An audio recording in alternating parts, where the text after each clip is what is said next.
From WOKR-TV Rochester, this is a News Source 13 special report, 9/11. Good afternoon, I'm Jenny Ryan. We take a moment now to share with you how September 11th is being remembered in our town. Several events are going on today.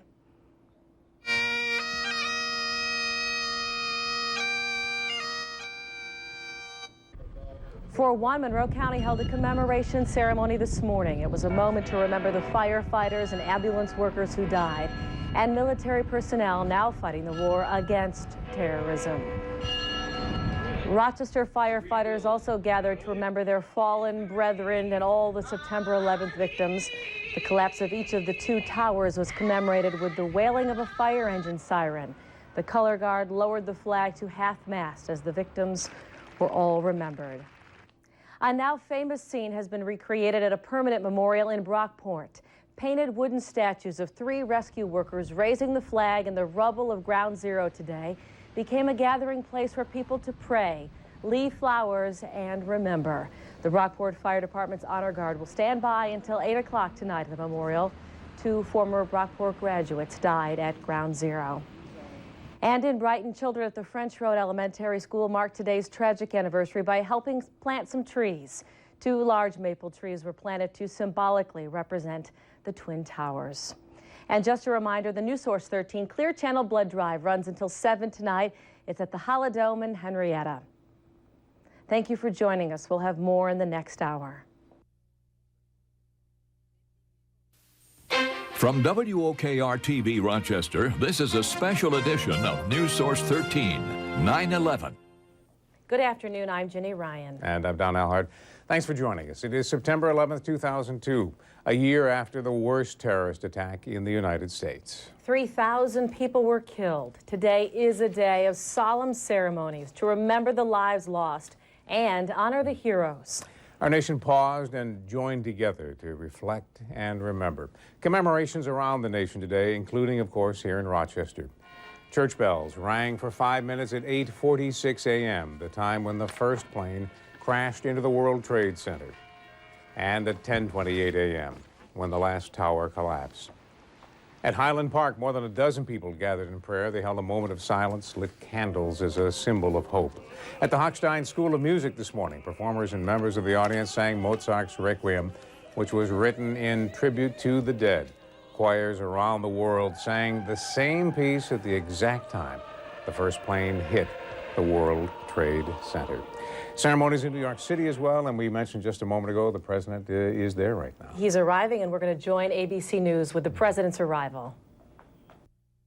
The last year, and we recognize that we've lingered on this site longer today than we have in a year, and it looks so extraordinarily different to people. It has gone through so many phases. Somebody, I've forgotten whom, is keeping a moment-by-moment pictorial record, and will also keep one of the rebuilding of whatever it is here. We're talking about 16 acres of land. A year ago, we had no idea whether or not the magnitude of it was, you could capture it on television, and those of us who went to visit it shortly after realized, of course, you couldn't. It's a long walk for the President and Mrs. Bush. Terry Moran, our White House correspondent. Thoughts? Listening to Nikki Stern, imagine being the president and having 3,000 of those stories weigh on your responsibilities. We know from Mr. Bush's own comments that he feels naturally an obligation to the loss. He carries with him, and it's in the Oval Office all the time, the badge of George Howard, the Port Authority police officer whose mother gave it to Mr. Bush, and it's a serious totem for him as he carries out his duties. And I think you're the one who said earlier, I think you've said it before, it's transformed his presidency. Finally, a moment of noise down there. People ask a lot, how has it changed him? He's a lot more powerful.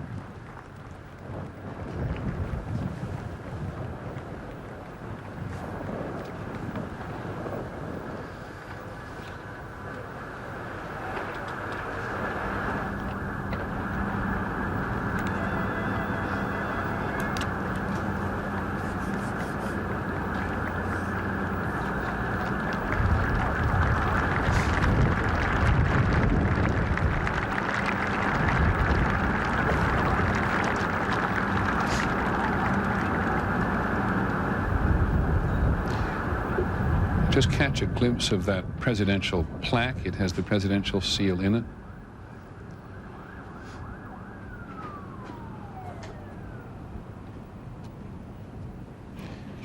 And on the plaque it says, "Every life taken here, every act of valor performed here, the nation holds an honored memory." And for the third time today, the President and Mrs. Bush spend time with the families.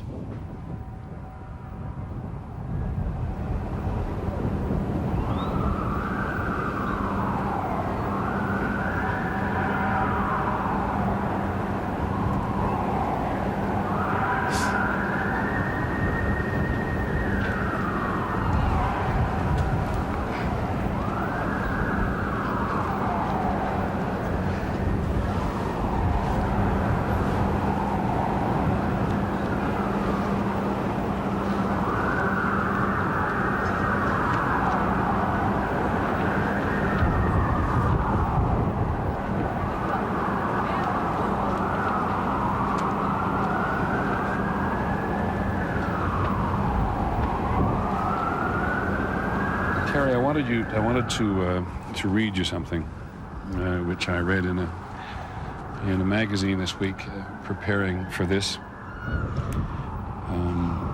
If I can find it, it basically says that we knew about the president before September the 11th, and we know it after. And this particular columnist argues that George Bush hasn't been fundamentally changed as a president. Let me read you what the columnist says and see if you agree or disagree as you see him up close more regularly than most of us.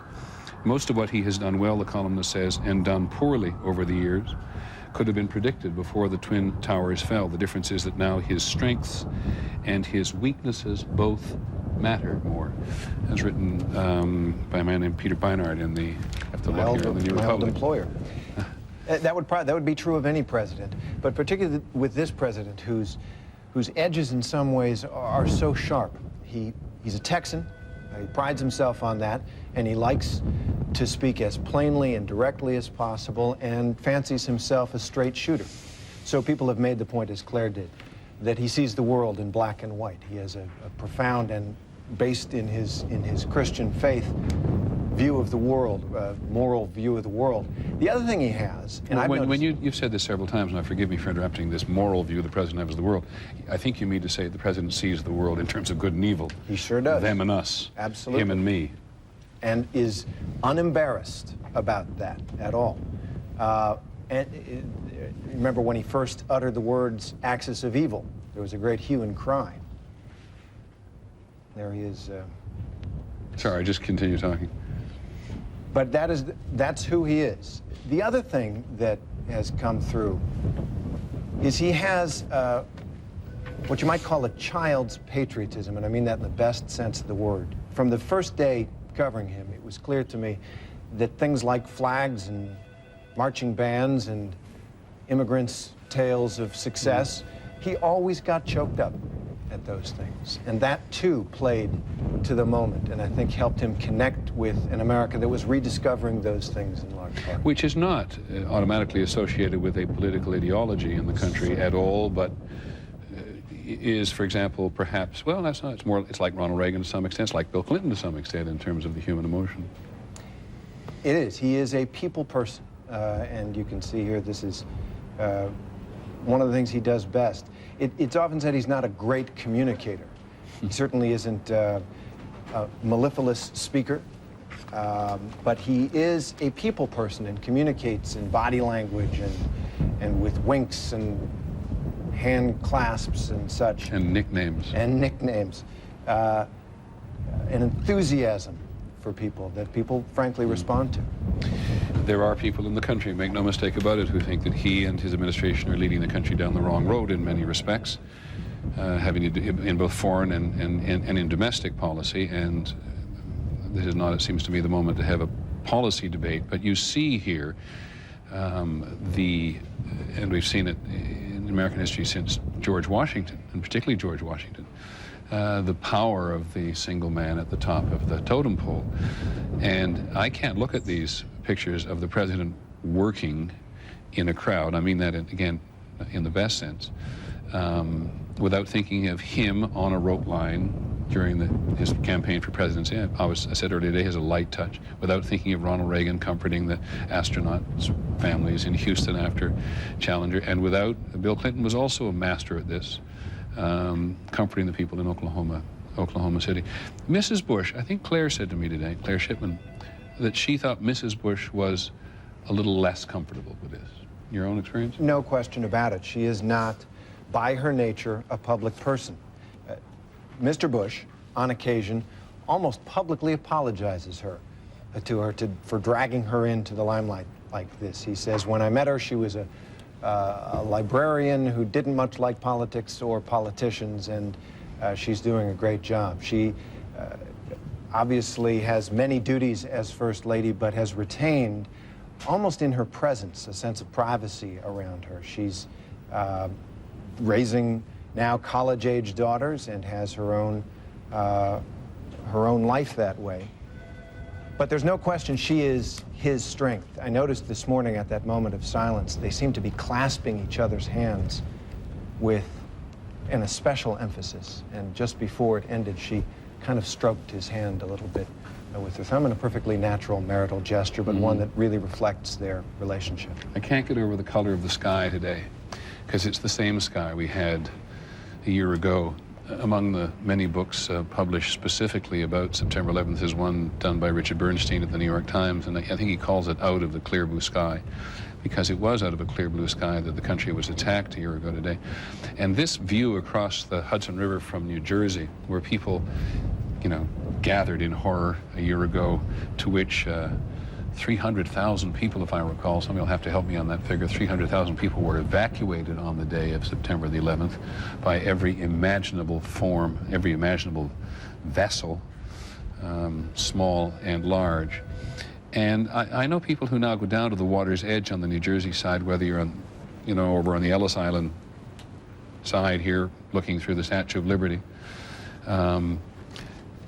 or just on New Jersey. They look at New York, some of them with a longing, and it is true that for a long time, when the World Trade Towers were first being debated in this city, they were not a popular idea in Lower Manhattan. And among other people, the real estate developers in New York were just horrified that all of the emphasis on real estate would disappear from Midtown and go downtown.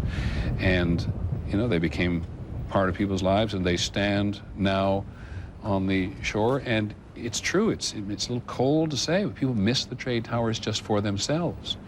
Indeed, it did, Don. The people whose lives were lost shared a common place in their past. They led separate lives that took a tragic turn on one of the saddest days in our country's history. Brandon Buchanan, 2 years out of college, had a promising career at Cantor Fitzgerald, a bond trading firm. Tom Duffy, a married father of two, was on a business trip and showed up early for a 10 a.m. meeting in Tower 1. Todd Polino was at his office at Cantor Fitzgerald. The married father of two grew up in Pittsford. Eric Rapito, 24, was proud to work in the trade centers. He had just started his job. Melissa Vincent, 29, was fulfilling a dream, working in New York City. Her job was in Tower 1. And Commander William Donovan, a dedicated serviceman, was at work in the Pentagon. Most of us came to learn their names because of how their lives ended. But to the people who loved them, there is so much more. Most of the families of local 9/11 victims have chosen to keep their thoughts private because the deaths were so public. They are guarded, yet grateful for the community support and memorials like this one to Todd Polino at his alma mater in Pittsford. There is also a memorial dedicated to Commander Donovan at his high school in Keshequa. And still there are other more private remembrances, like this one at Melissa Vincent's parents' home. This picture, one of the last taken of her, was developed after 9/11. The family keeps fresh roses and a lit candle in front of Melissa's photo, symbolic of the light and beauty she brought to them. There are many victims of 9/11 who spent time in Rochester through school, work, or relatives. We remember them today as well. Well, the tragedy struck twice for another family with ties to Rochester. Ruth McCord grew up as Ruth Scott in Pittsford, where she graduated from Allendale, Columbia in 1974. She was on United Flight 175 with her daughter Juliana, a promised trip to Disneyland. The plane crashed into Tower 2. Her husband Dave appeared on Good Morning America. Despair. She gave Juliana a wonderful gift, the gift to love everybody, respect everybody, and sensitive to everybody's feelings. And I think that's where our battleground is right now, to educate the children of the world. Ford had moved to New London, Connecticut. Juliana was just 4 years old.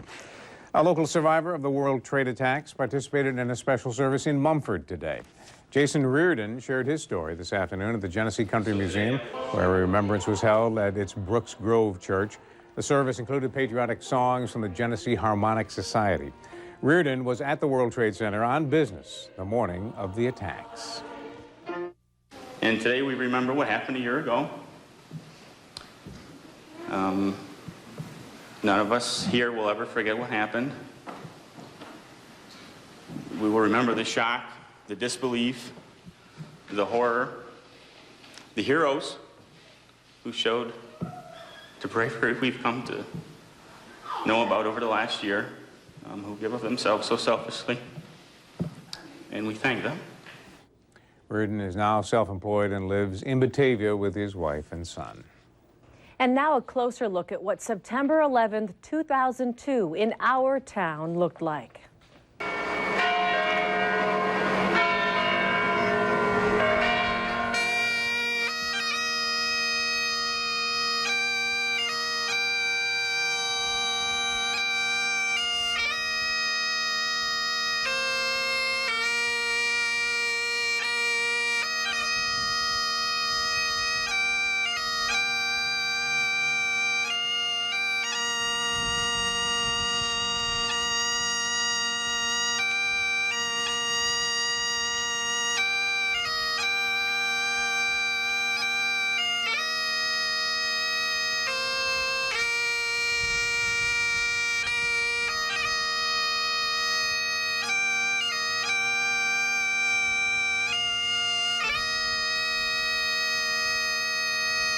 Our domestic tranquility has been shattered, our unpenetrable fortress forcibly invaded. The impossible, the unimaginable, the trillion-to-1 odds had been breached. A foreign enemy had attacked us on our own soil.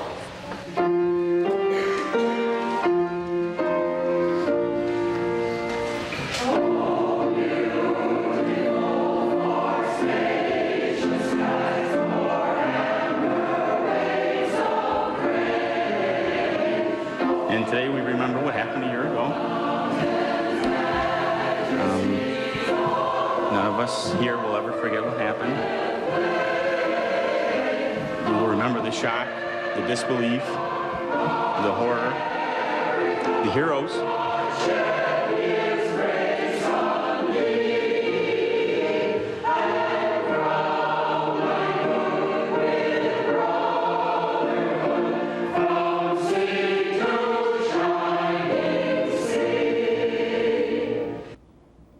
Some snapshots from this day in our town, taken by photographer Brian Swarta. Well, snapshots in New York City as well. News Source 13's Doug Emlich is in New York City today, helping to tell some of the stories of Rochester people who now live there and whose lives were profoundly changed on September 11th. Hi, Doug. Hi, Don. Ginny, you can see the skyline of Manhattan behind me, and as we all know, something is missing. We're talking about Rochester people here. One of them is Irene Walsh, who grew up in Rochester and later Churchville, went to Churchville Chili High School. After college, she moved to New York City to become an actress. And for the last 9 months, she has been acting in a play and also a small film about the firefighters who died on September 11th. She and others say the play is like therapy for the audience and those who are in it, including Irene, who remembers watching the towers crumble from the window of her Brooklyn apartment. The woman in the window is Irene Walsh. the view on this September 11th is very different from a year ago, when the cross on that church was cradled between the twin towers of the World Trade Center. So I had my TV at one end of the house and had that going on live and watching it live out my window at the same time. And I looked down at the street and I thought, nobody knows this is happening yet. You know, everybody's going about their normal life. So there was this incredible sense of awareness that something just changed the world, and there was masses of people below me that didn't know about it. Irene could not have known last September 11th how this play would keep bringing her back to that day. What did Bill love? He loved his family, and he loved this city. The Guys is about the playwright's own experience helping a New York fire captain write eulogies for the guys he lost.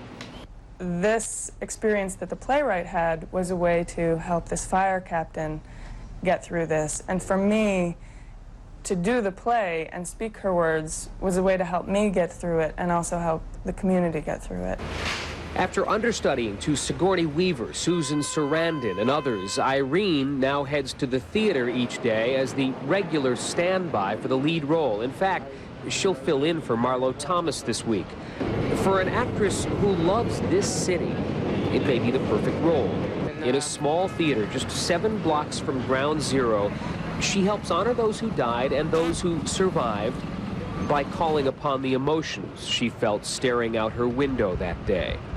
For me to be able to perform for the firefighters' families whose eulogies these are, it's just been as moving for me as it is for the audience, which is really rare. The play at the Flea Theater in Lower Manhattan, not far from Ground Zero, has been an off-Broadway success. One review called it New York's most cathartic theater event. Another said the keenest message is the assertion that writers and actors have a serious role to play in a grieving society. Well, one of those actors is one of our own, Irene Walsh from Churchville.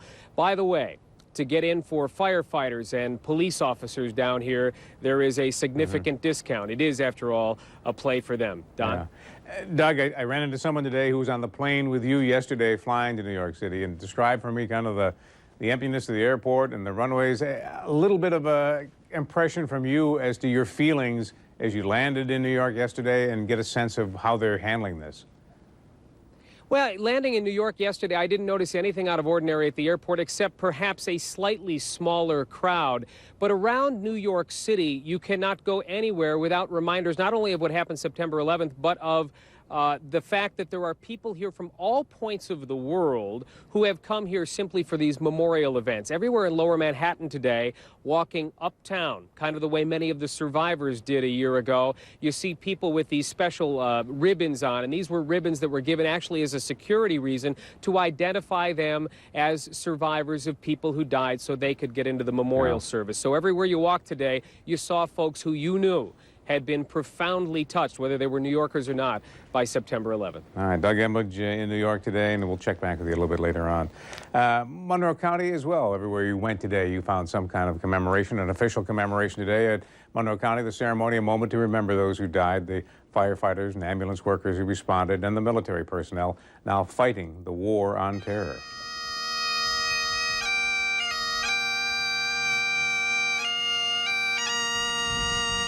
Dozens of people stopped what they were doing, took in the ceremony on the steps of the county office building. It began with a moment of silence, then a flag ceremony, and a moment for reflection. We will never forget September the 11th, and we will never forget those who died, and we honor them today. And we honor with an abiding gratitude all those who gave their lives in supreme sacrifice to rescue the victims. It is a miracle how many did survive. God bless America. And as you hear and see there, the ceremony closing today with the singing of God Bless America, a song we have heard many, many times since September 11th, a year ago. And guide her through. The Rochester City Parks Department planted a memorial tree today next to the Hall of Justice. 2-century red maples will be the focal point of a new garden. When that garden is complete, it will contain red, white, and blue flowers, including weeping heart, baby's breath, and forget-me-nots. People all over the country and here in Rochester bowed their heads in prayer to remember the victims today.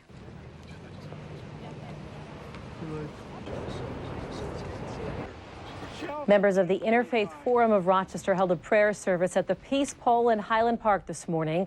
At 8:46, the group paused for a moment of silence. Afterward, they lit candles to honor those who died. Life can give people very terrible experiences, and those experiences can sometimes overwhelm and almost defeat the soul. And to surrender to that kind of horror, though, gives the darkness the victory. So much more tonight. For a look at local services, you can head to our website at WOKR13.tv. Well, the attacks made many people question what matters most in life. That question is the foundation of a special photo exhibit now at the George Eastman House. It's called Picturing What Matters Most, and it features photographs taken by people from Rochester. The pictures were selected because they affirm the values many say came under attack on September 11th. And at 7 o'clock tonight, a prayer service will be held on the grounds of the Eastman House. It will include music, poetry, and a moment of silence. And now the children most learned of the terrorist attacks while they were in school. A year later, students began this day remembering September 11th, paying tribute to the victims, the heroes, and showing their pride. News Source 13's Patrice Walsh reports.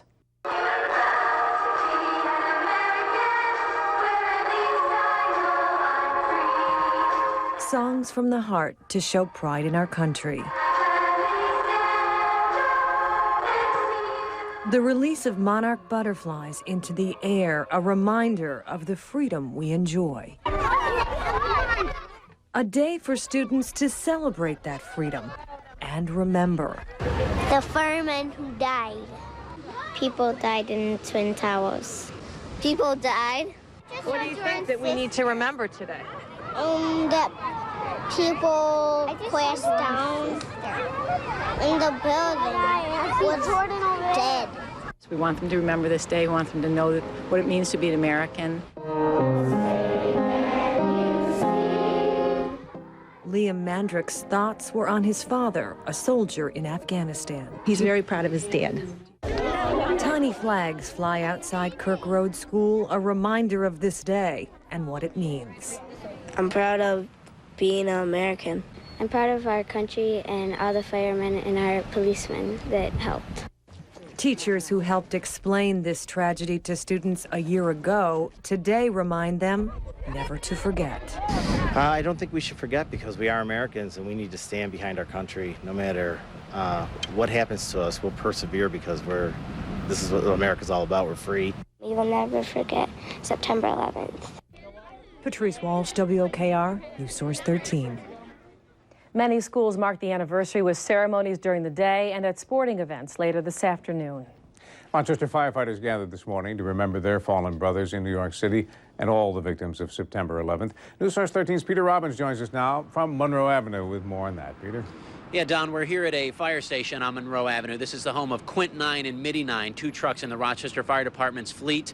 They're out on a call this afternoon. It's been a busy afternoon for them, but it was definitely a day of reflection for firefighters. It started with a ceremony at the Public Safety Building downtown. It was a ceremony that was well attended, very solemn, and very quiet. There were two very chilling moments during the ceremony when they sounded a siren from a truck that was there to commemorate the collapse of each of the two twin towers. So sirens sounded this morning.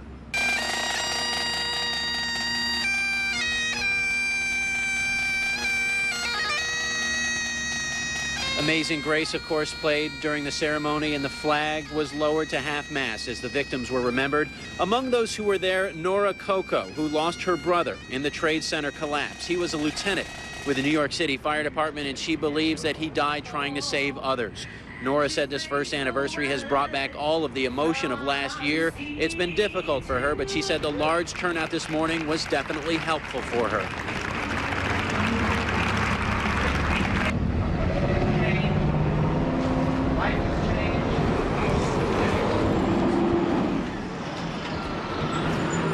And throughout the day, people have been stopping by the house here at Quinton Midi 9, dropping off some flowers, showing their support for the local firefighters as they think about their 343 brothers who fell on 9/11. We spoke with one of the firefighters' wives this morning after the ceremony, and she says she thinks about the dangers that her husband faces on the job pretty much every day, and those dangers have really been driven home here on 9/11, this first anniversary. They're a lot more of a reality today as they think about the situation, Don.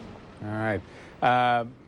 Peter, just a sense of how firefighter families are spending this day, those that aren't at work. Are there any special moments that you have heard of that they're taking part in today? I think a lot of them were there this morning. They've just sort of wanted to participate on some level in some of the public events, but I think for a lot of people it's a family day, a day of spending time with each other. If they're fortunate enough to not be working today, I'm sure that's what they're doing. Yeah. And they're definitely thinking about those people who are on the job and the people who were on the job a year ago. All right, Peter Robbins with 13 Live. Thanks for your report today from the firefighters here in Rochester. This next story is about a man who has spent most of the year away from his family to make all of our lives better. The Army reservists journeyed to Afghanistan along with thousands of other U.S. troops to tackle terrorism. While he says it's his duty to proudly serve and defend, News Source 13's Mike Doria tells us home is where his heart is. So you survived. So Brendan moves back 5. On this particular afternoon, a board game gathers the Cook family around the table. Precious time that means the world to Major Wade Cook, especially since he's stationed halfway around the world, fighting the war on terrorism. I would prefer to be here instead of there, and prefer for the whole thing to go away, but it's not. While other soldiers fight the Taliban and Al-Qaeda, Cook is in Mazar-e-Sharif, helping to rebuild war-torn schools and clinics. The people are very poor. They live in mud brick houses, whole families in 1 or 2 rooms. I think our mission is important. For the most part, he's safe, but violence has approached his camp a couple of times. I don't particularly like it. I don't like him being away. I don't like him being away from his kids. But it's part of who he is. It's wonderful to have him home. I like it. The boys like it. Support for the Cook family has really been phenomenal. Since Wade is gone, family and friends have come over to put the air conditioner in the window or fix the leaky faucet. And although Wade is thousands of miles away, the family says he's not that far. They get to email him at least once a day and get to talk to him on the phone roughly once a week. Big news would be like, I got to do a camp out with my friends. That's big news. Big news might be for him, he won his baseball game. Well, and it usually isn't for me because I win a lot of my games. But the best stuff to hear is what happened today, what was school like, did you win your baseball game? The kids understand their father's mission. They wear their shirts proudly. I think that what I'm doing does benefit my kids. It benefits my 2 sons. It makes their world better in the long run. His mission may be done by year's end. He looks forward to more gatherings around the table, reunited with his family permanently. Mike Doria, WLKR News Source 13. Cook has been deployed 4 times with the Army, serving in Bosnia and Operation Desert Storm. He spent 9 years in the Army, 7 years in active reserves. Well, the Red Cross is asking anyone eligible to come out and donate blood today to help commemorate September 11th. Many people came out to donate last year in response to the terrorist attacks. News Source 13's medical reporter Christine Webb is live at the Holodome in Henrietta for the WOKR-TV Clear Channel Blood Drive. How's it going out there, Christine? Well, Don, you're right. Just like last year, there has been an incredible outpouring of support. From 6 a.m. till now, this place has really been busy. You know, for many, this is a chance to do something positive in the wake of what's happened and show how much they care. Edith? Okay. You got the gentleman right there. Lewis just remarked you, okay? I gave apheresis. I've been giving blood for a number of years. Today was my 5th gallon, and instead of giving a month ago or a month from now, I figured that September 11th would be a great day to give blood. 50 people came within the first hour of the blood drive, and the numbers just kept climbing. Thank you very, very much. Again, tell your friends. We're going to be out here until 7 o'clock this evening, taking as many blood donations as we can get. So by noon, the numbers jumped to over 300. Everyone came with a purpose. Most had one thing on their mind, you could see it on their faces. For days, everybody's starting to gear up and remember again just exactly what they felt like a year ago today. And the way I feel about it is a piece of us is gone. There's nothing we can do to replace that. The only thing we can do is show how strong it made us. It's incredible. It's just great to see people come out. We weren't sure what the reaction was going to be today, and it's been great. Everybody has seems to be in very good spirits. People, I'm sure, are here for different reasons. Now, I just want to give you an update on those numbers. Remember, the goal was 500. Well, there are more than 500 people who have passed through these doors today, and that is just incredible. If you can't make it down, because we are going to be here until 7 o'clock tonight, the number to call is 1-800-GIVE-LIFE to find a blood drive near you. All right, and again, you're at the Holodome out here in Henrietta, just to let people know where they want to go if they want to roll up their sleeve and help out a little bit. Absolutely. The blood drive takes place until 7 o'clock tonight here at the Holodome. All right, Christine Webb, our medical reporter, again until 7 o'clock tonight, so it still gives people an hour and a half to do something to remember September 11th. All right, well, there's much more to tell about this day, including our weather with meteorologist Glenn Johnson. We'll be right back. Sands Glass for all your glass needs. Now offering free Aquapel treatments on all windshield repairs. Visit RaySandsGlass.com. Ray Sands Glass. We fix it fast. There are those in our land who need a helping hand. And we're here 'cause their neighbors understand. Don't ignore what open our mission is for. Help the last, the least, the lost, orphan door. It's the Isaac Heating and Air Conditioning Winter Celebration. We're celebrating being chosen Contractor of the Year with our best offer of the year. When you buy a new Rheem high-efficiency contour furnace, you'll receive a new Rheem central air conditioning system free. You'll save money on your heating bill, add value to your home, and keep your family comfortable season to season. So act now and take advantage of our winter celebration. Call 546-1400 or visit isaacheating.com for more information. If you've ever dreamed about the freedom and flexibility of owning your very own RV, don't miss the season-ending RV Super Sale on now at the Grease Ridge Center. With over 100 new and used RVs on sale and low bank rates, you're sure to find the RV to fit your lifestyle and your budget. Tent campers start at just $37.95. Travel trailers from only $11,995. You can even hit the open road in a brand new motorhome for only $399 a month. The RV Super Sale is now through Sunday. Bring the whole family. Don't miss this chance to make your RV dreams come true. Need a good reason to care about the world? We've got millions of them.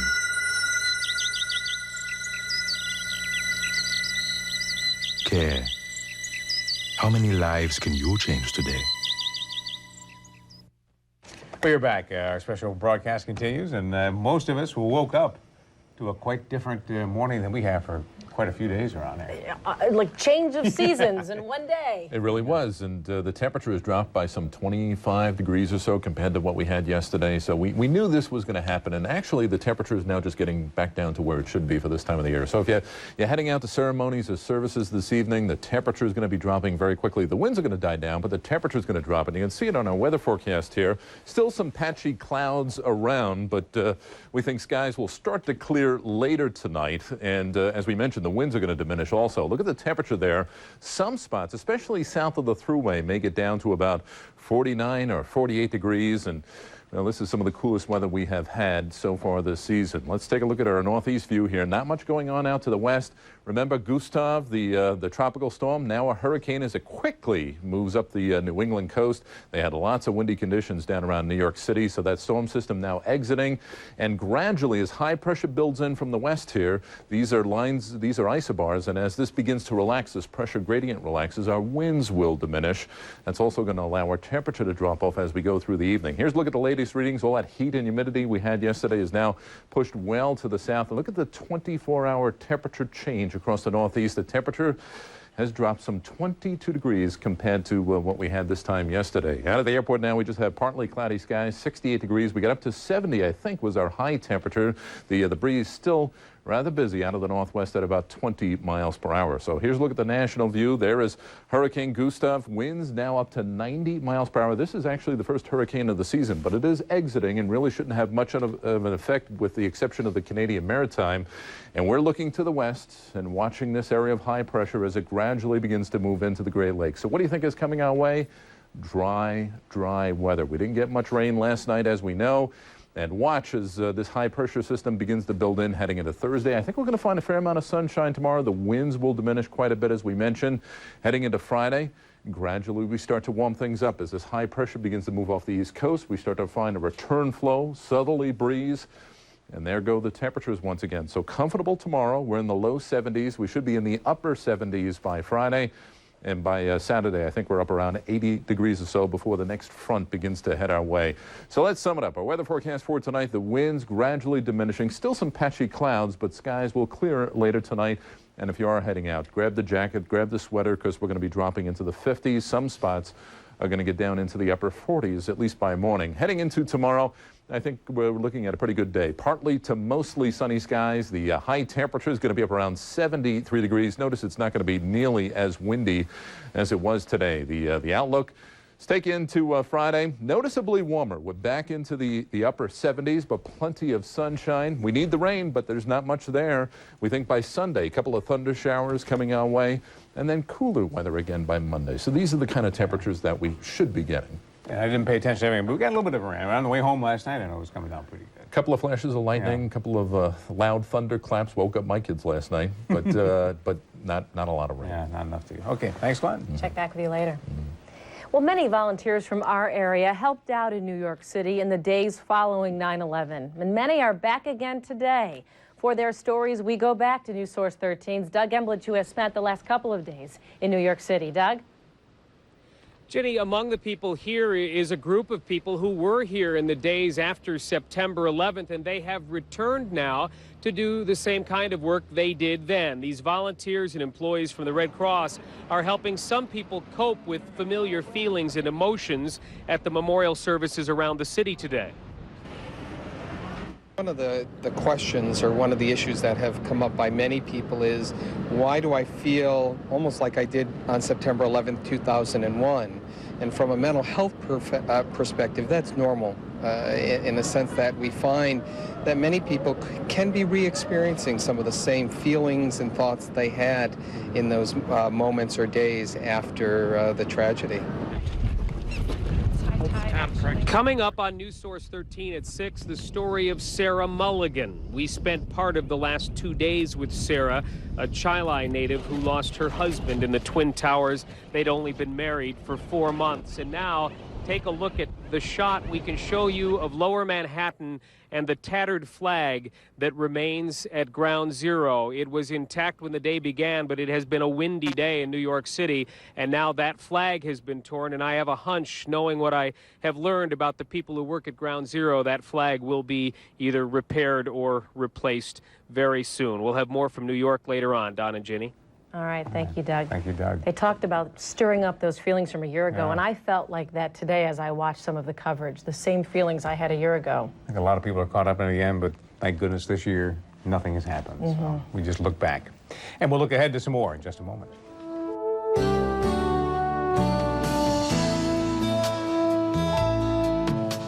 Brian, there's an old saying, how important is it and does it affect my breathing? Yeah, Bill, I know you can relate to that. And for the 24 million Americans who suffer with asthma, each breath can be a struggle.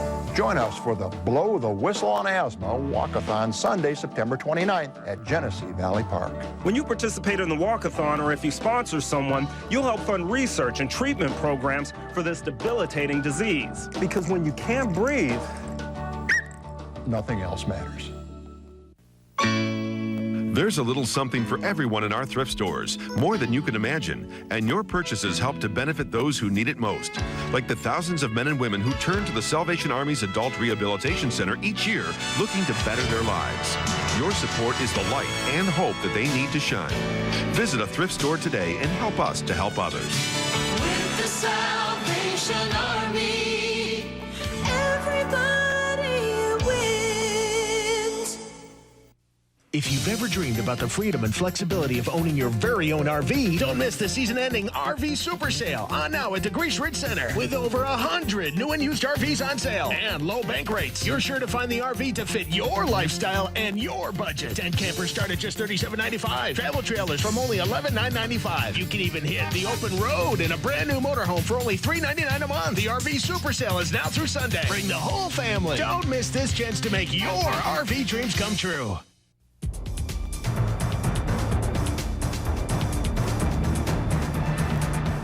If you look at people and all you see are labels, everyone loses. Labels hurt all of us, and they're wrong. Every one of us is unique, a one-of-a-kind original. We are all one of a kind. Stereotyping is wrong. Stop stereotyping. A message from your American Muslim neighbors.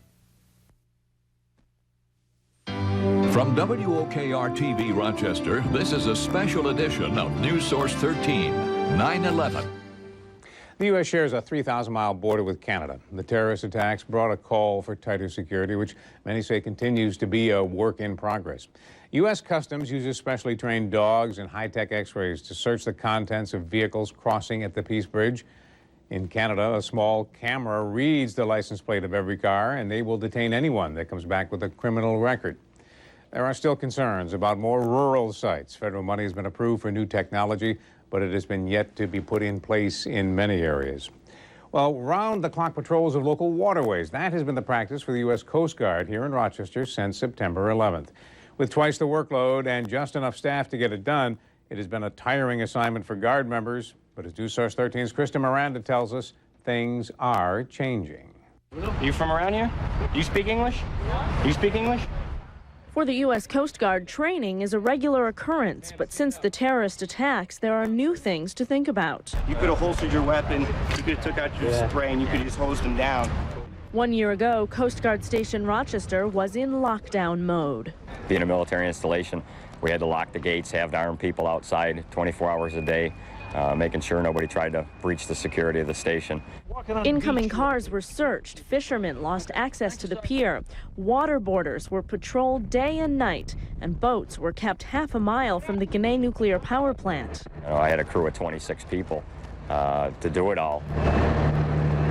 For the past several months, the increased security since September 11th has been eased up some, from the entrance to the guard station to the border patrols.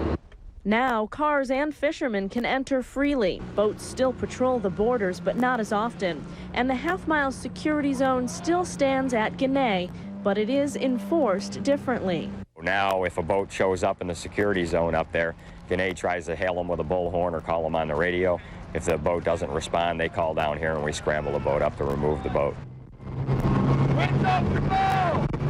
Reassurance that the Guard is always ready, just in case. Kristen Miranda, WOKR, News Source 13. One other duty was added to the Coast Guard staff during the days surrounding the 4th of July. They were told to patrol the docks, marinas, piers, and cruise ships, armed and on foot, to show an increased security presence. With the additional duties, the members of the Coast Guard Auxiliary became important fixtures on the Coast Guard base. Volunteers like Jim Beeman took on a new sense of duty with other auxiliary members. They cooked and they helped watch the gates and the Ginna plant as well, all to take pressure off enlisted and reserve staff. The chance to do something that would allow others to do things that I can't do bit me pretty hard, and so I came down the station and started training as a watchstander. And we're told the Coast Guard is always looking for more auxiliary members to help with duties on the base. From our physical security to our emotional security, there is no universal reaction to the events of 9/11. According to a recent survey by the American Red Cross, more than 2/3 of New Yorkers say they are coping well. At the same time, those who were directly involved are still experiencing trauma and suffering. News Source 13's life strategist Susan Harf has more on the lingering emotional impact of 9/11. And I felt like I was almost going crazy in a way. You know, my body would start shaking sometimes, and my heart would, you know, it would just seem unfamiliar. Brian Campbell, who grew up here in Rochester, has been suffering panic attacks since 9/11. He now lives in Manhattan and experienced firsthand the chaos surrounding the terrorism there. I just started caring a lot less about things. I stopped driving and having huge ambitions, and actually started getting into alcohol abuse and stuff like that pretty hard. According to the recent Red Cross study, 1 in 3 adults in the greater New York area are at a risk for greater increases in anxiety. Some people have reoccurring thoughts of the incident itself. Others have heightened stress due to the economic losses they've experienced and the disruption in their normal lives. The airline employees too, they're under a lot of pressure. There's a lot of unrest, economic unrest in their industry right now, and they also carry the burden of a lot of the public's complaints right now about the process. Most greater New Yorkers are resilient. 69% say they're coping well. 42% are giving more time to family and friends and less time to work than they did before 9/11. 25% are staying home more than they did before. I think about it, but life goes on and I travel similar to the way I traveled before. So not much difference now.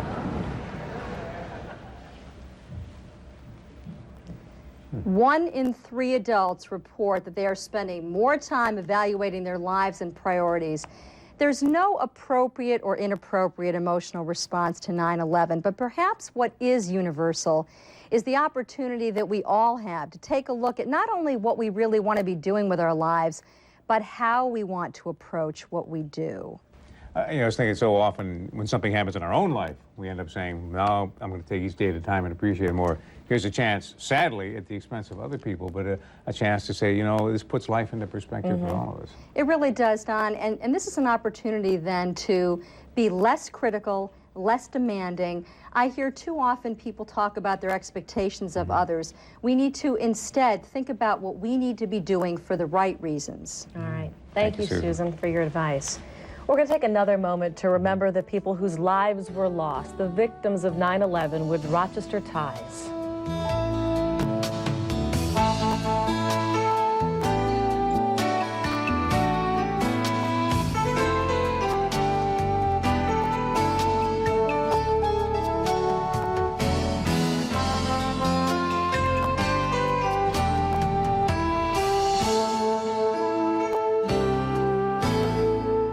Center was the enormity of it all. I mean, we knew that 2,800 people had died there, but to hear the names listed one by one really struck me. Yeah. And the names here, when we hear about them, difficult for people to talk about it. We read and we'll look through the newspapers today in the Rochester Portrait section.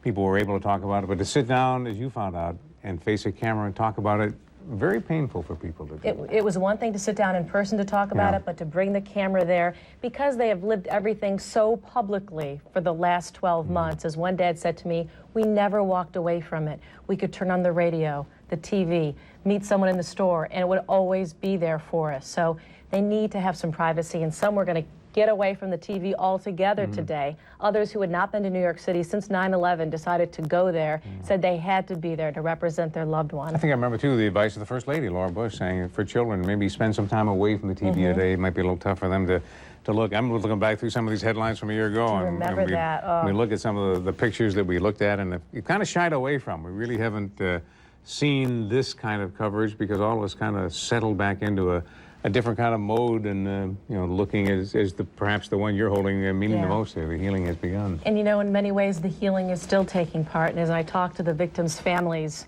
they don't think they'll ever be completely whole again. It's just too big a void to fill. Well, our special coverage is going to continue. News Source 13 at 6, beginning in just a few minutes. We will look through more of what happened this day, and as we always do, end with a bright spot. So all of that's still ahead. We'll be right back.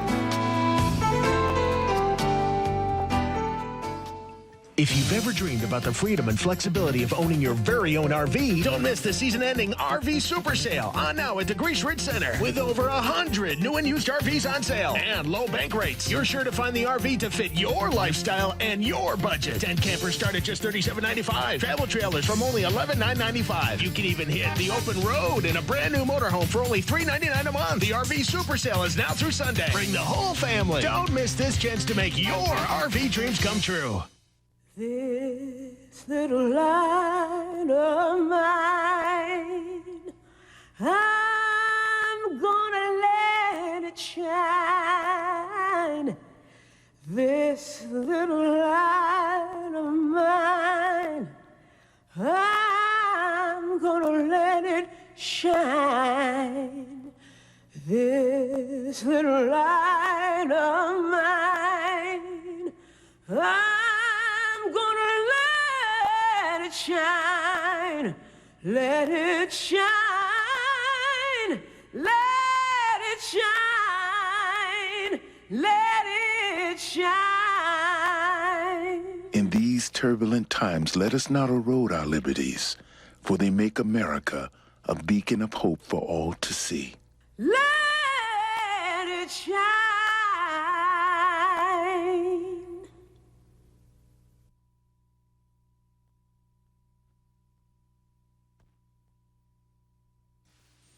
From WOKR-TV Rochester, this is a special edition of News Source 13, 9/11.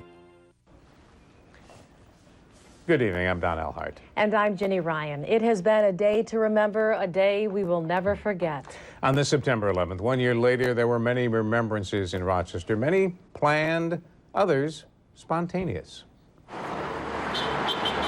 Maybe you saw Roscoe Rudachuk this morning. He marked the anniversary by waving an American flag over Route 490. He did it for several hours.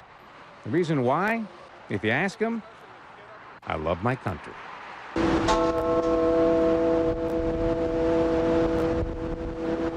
Later in the morning, local church bells rang for 5 minutes at 8:46 a.m., a time when the first plane crashed into the World Trade Center a year ago.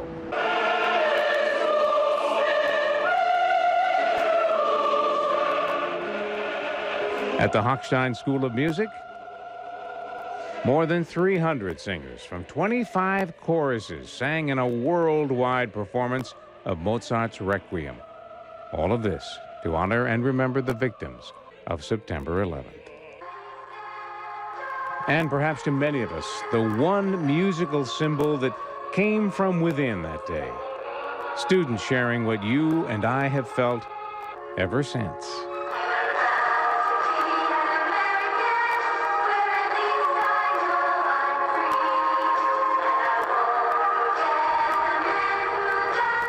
Well, all of our lives changed on September 11th a year ago, but none more than the families who lost someone they loved.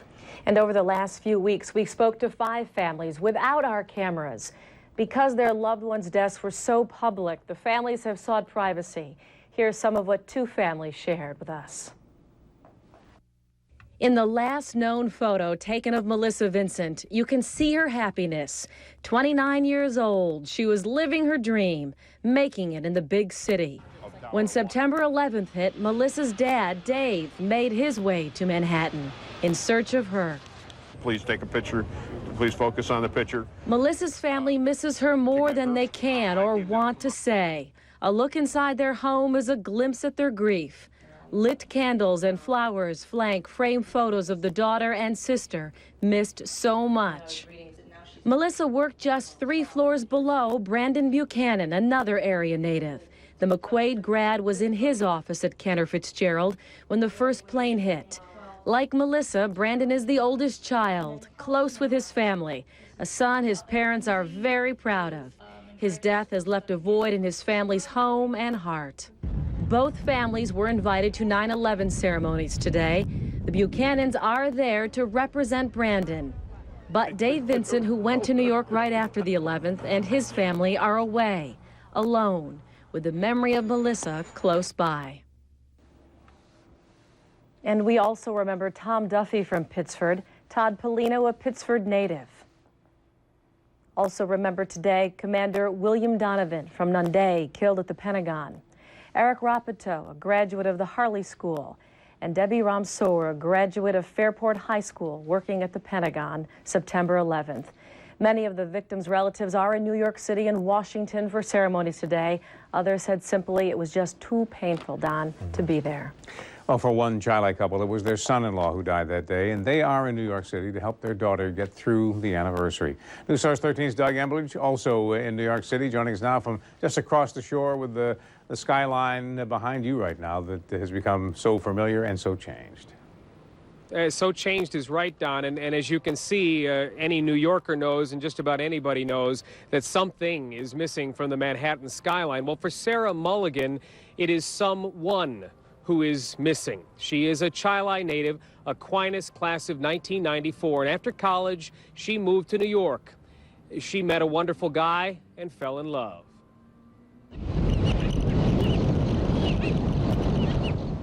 Sarah Mulligan spent yesterday, September 10th, in one of her comfort zones, on the ocean in the Breezy Point section of Queens. It's only 40 minutes from the city, and it's a completely different world. It's peaceful. You're away from everything. Sarah's parents walk beside her now, in this place where she and her husband spent summer weekends with friends and family, in this place where they were married 4 months and 6 days before Pete died in his office at the World Trade Center. We have great families, so many friends and people who care about and cared about me as well as Pete. Yet, it doesn't take away the loneliness, and that's something that I'm learning to understand, that that's a part of my life now. Peter James Mulligan. And the memorial service at Ground Zero today did not ease that pain. That's where he still is, and I think the difference between last year and this year for me is that I know how the day is going to end this year. And it's a worse feeling almost. Pete is gone, but Sarah says she'll stay in New York. She feels closer to him here in their apartment in Lower Manhattan and in Breezy Point, where she can walk the beach, wearing her grandmother's locket with a picture of Pete and one from their wedding, and this man's watch. He didn't put on that morning. He forgot it. And I found it that morning once everything happened, and I've worn that every day since. And by all accounts, Pete Mulligan was a wonderful guy, thoughtful for sure. We heard a story from his mother-in-law today about how he, uncoaxed by his wife, remembered to call them on their anniversary. The sad truth is only a small amount of Pete's remains have been recovered and identified from Ground Zero. So as Sarah said, for her, that is still where he is. Now, right now, the Mulligans, Sarah Mulligan and her parents, the Kavanaughs, are in Central Park for a service for Cantor Fitzgerald employees. That is where Pete worked. We're going to hear from Mr. and Mrs. Kavanaugh and more from Sarah tonight on News Source 13 at 11, Doug. Did they go to the reading of names? Because of all that I saw in your report, Doug, just to hear his name read out loud this morning was the most emotional. And I would imagine if they were there for that, that had to be a tough time. It was a very tough time, and Sarah Mulligan had an interesting point. It was a very windy day in New York, and the dust from Ground Zero was blowing around. And she said to me today that she wondered if perhaps, for some reason, that dust was them, meaning those who died, and that it was being blown around for the survivors who were there today. As we reach out to them, perhaps reaching back to us as well. Thank you, Doug, in New York City, where he's been for a couple of days now, giving us a little more of a perspective on those from Rochester whose lives were touched by what happened a year ago. In his first words to Americans on this anniversary, President Bush urged us all to remember each life lost. His call was heeded here. This morning, Monroe County held a ceremony to remember the victims, the heroes who responded, and the soldiers fighting the war against terrorism.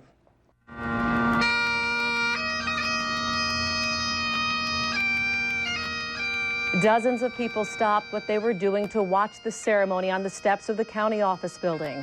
It began with a moment of silence, then a flag ceremony followed by words about our loss. We grieve for all those who lost their lives on that day, and we mourn with all those who were so cruelly deprived of loved ones who died.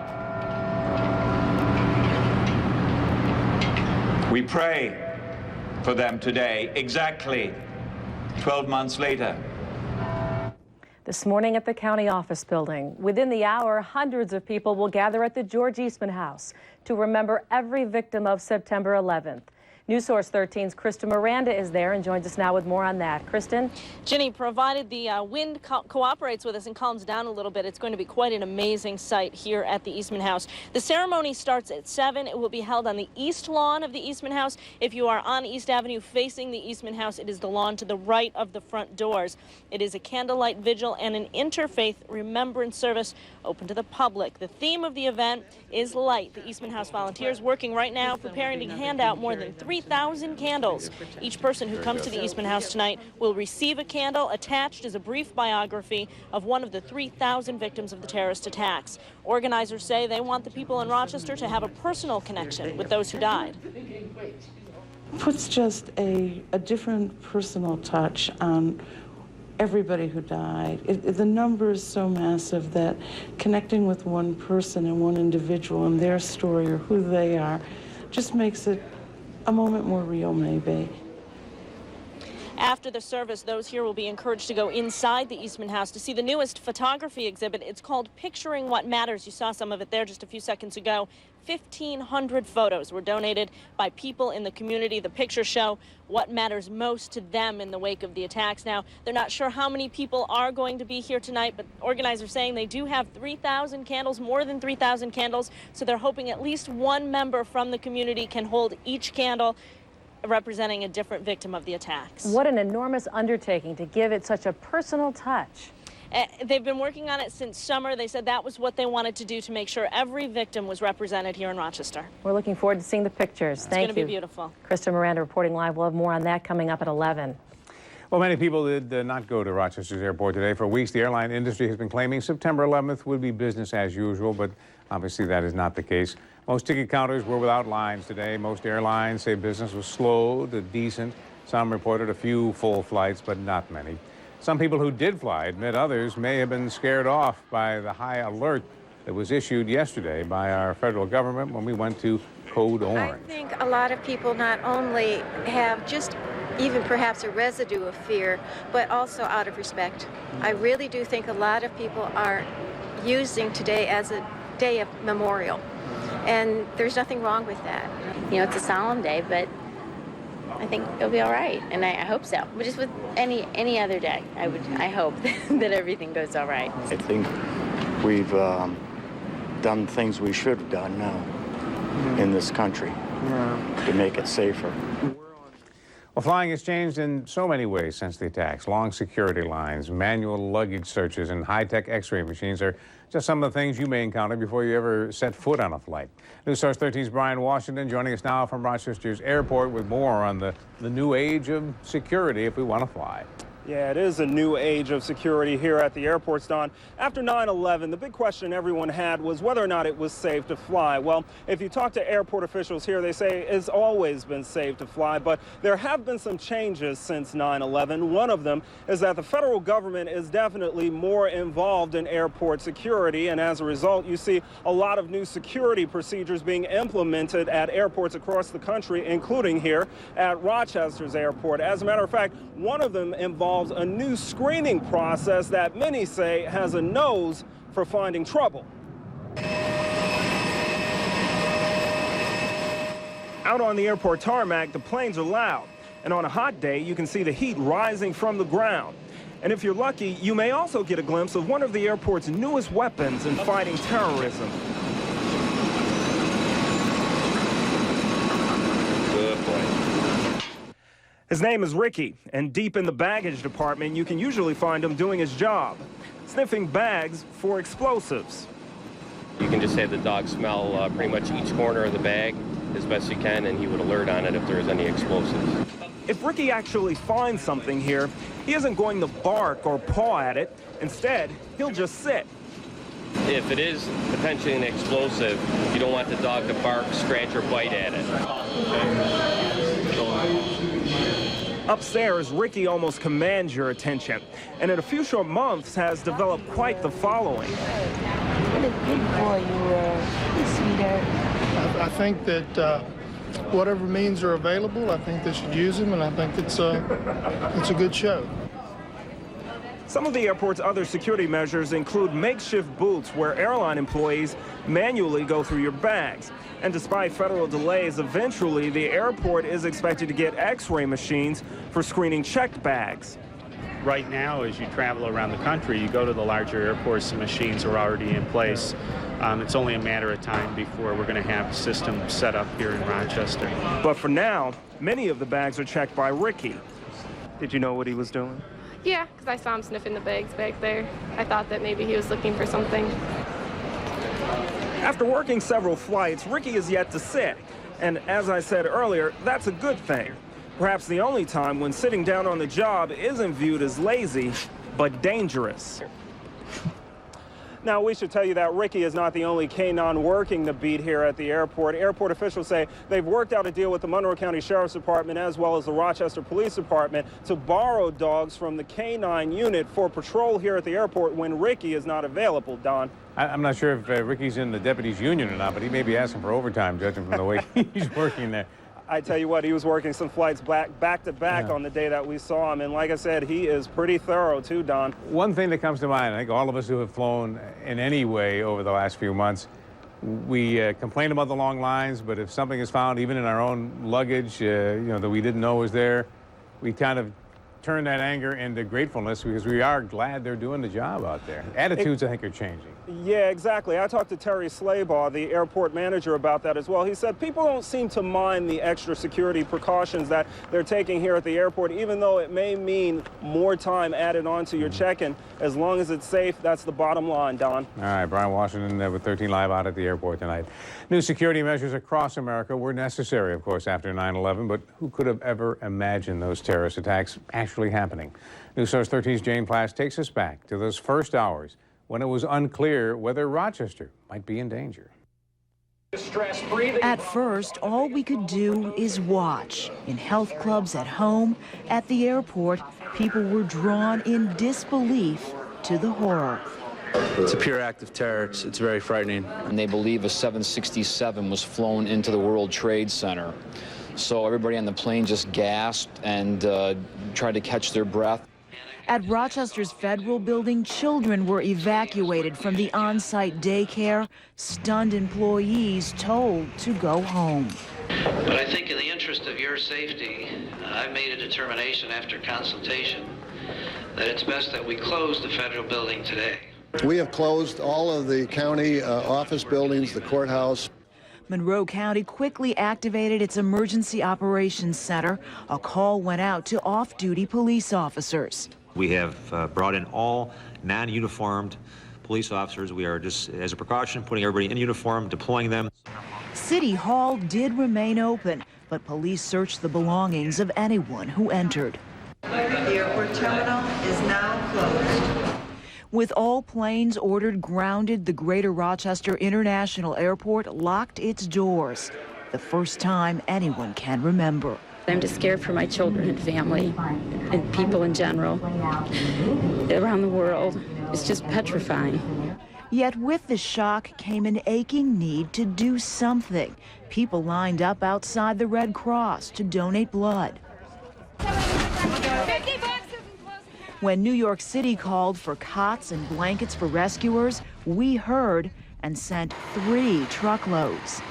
Part of the healing process. Doing maybe a little part.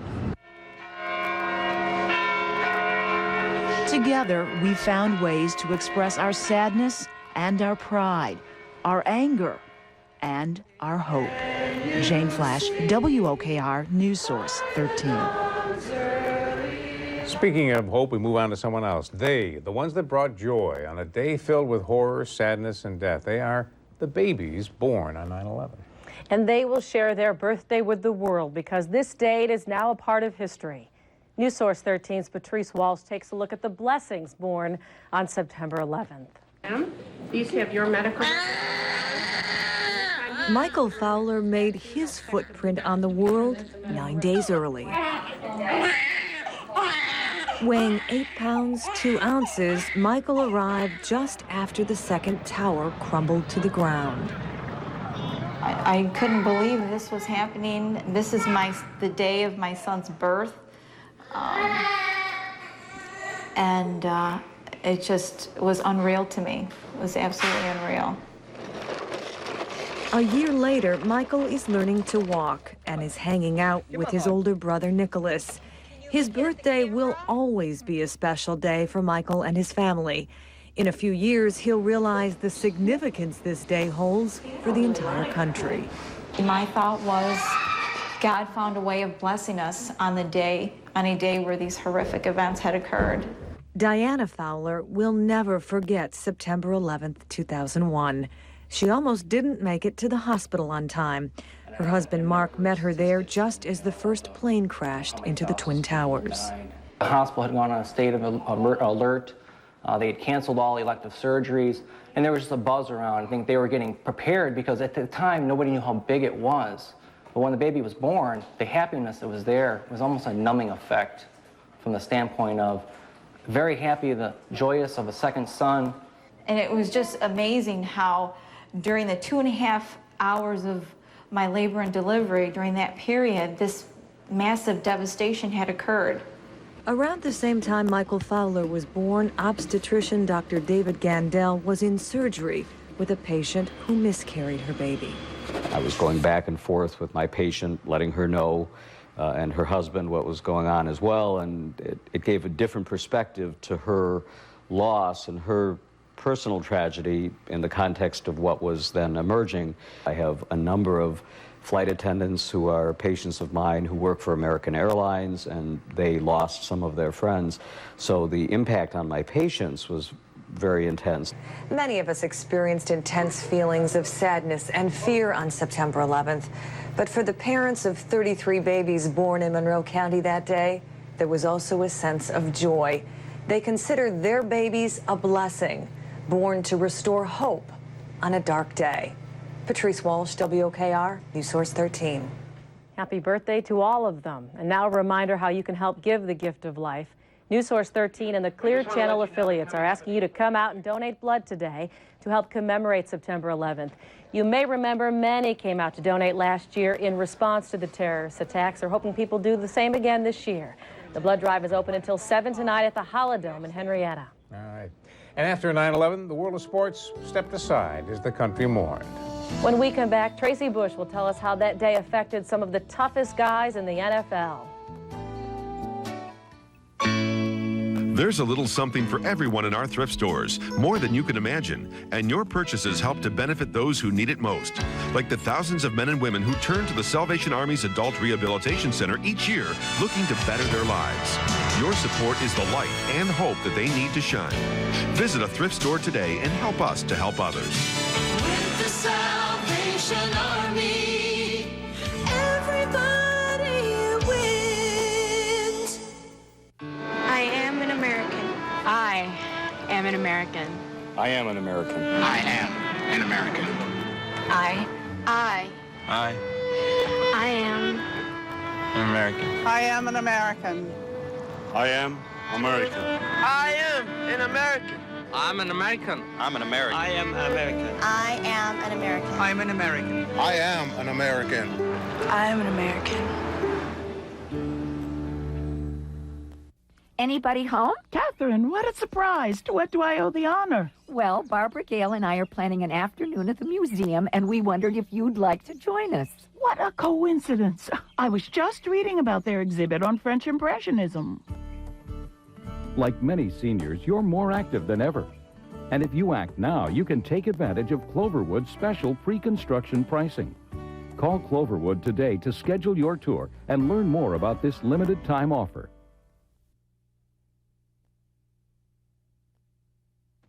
Wall Street opened late this morning to allow the financial community to observe the anniversary of the terrorist attacks. Despite a rally for most of the day, stocks lost ground near the close of trading. The Dow Jones Industrials lost 21.5 points. The NASDAQ was down about 5 points today. The S&P 500 off a fraction. Take a look at some issues of local interest on your screen now. A mixture today. Xerox up 15 cents. Tootsie Roll off 78 cents a share. Other local quotes continuing now at the bottom of your screen. Chief Meteorologist Glenn Johnson joins us now. We are in full fall mode. Yeah, I think so. What a difference from yesterday. 92 yesterday. Today we get up to 70 degrees, and it is a nice, comfortable evening. Take a look at our weather forecast. We're just looking for partly cloudy skies and a little breezy, of course. We've had some wind gusts in excess of 30 miles per hour, but gradually the winds will diminish. And you can see our temperatures are going to be dropping from the 60s into the 50s, and some spots may get down into the 40s overnight. Out at the airport, we have partly cloudy skies, temperatures at 69 degrees. The winds, they have shifted the direction, and that is telling us, of course, that we have a change in the overall air mass with the winds coming out of the northwest. Temperatures across the northeast are in the 60s now. Clear, comfortable weather, and with low humidity, the temperatures are going to be dropping. And as we mentioned, the wind's certainly picking up. Wind speeds in excess of 30 miles per hour towards Toronto, Rochester, New York City.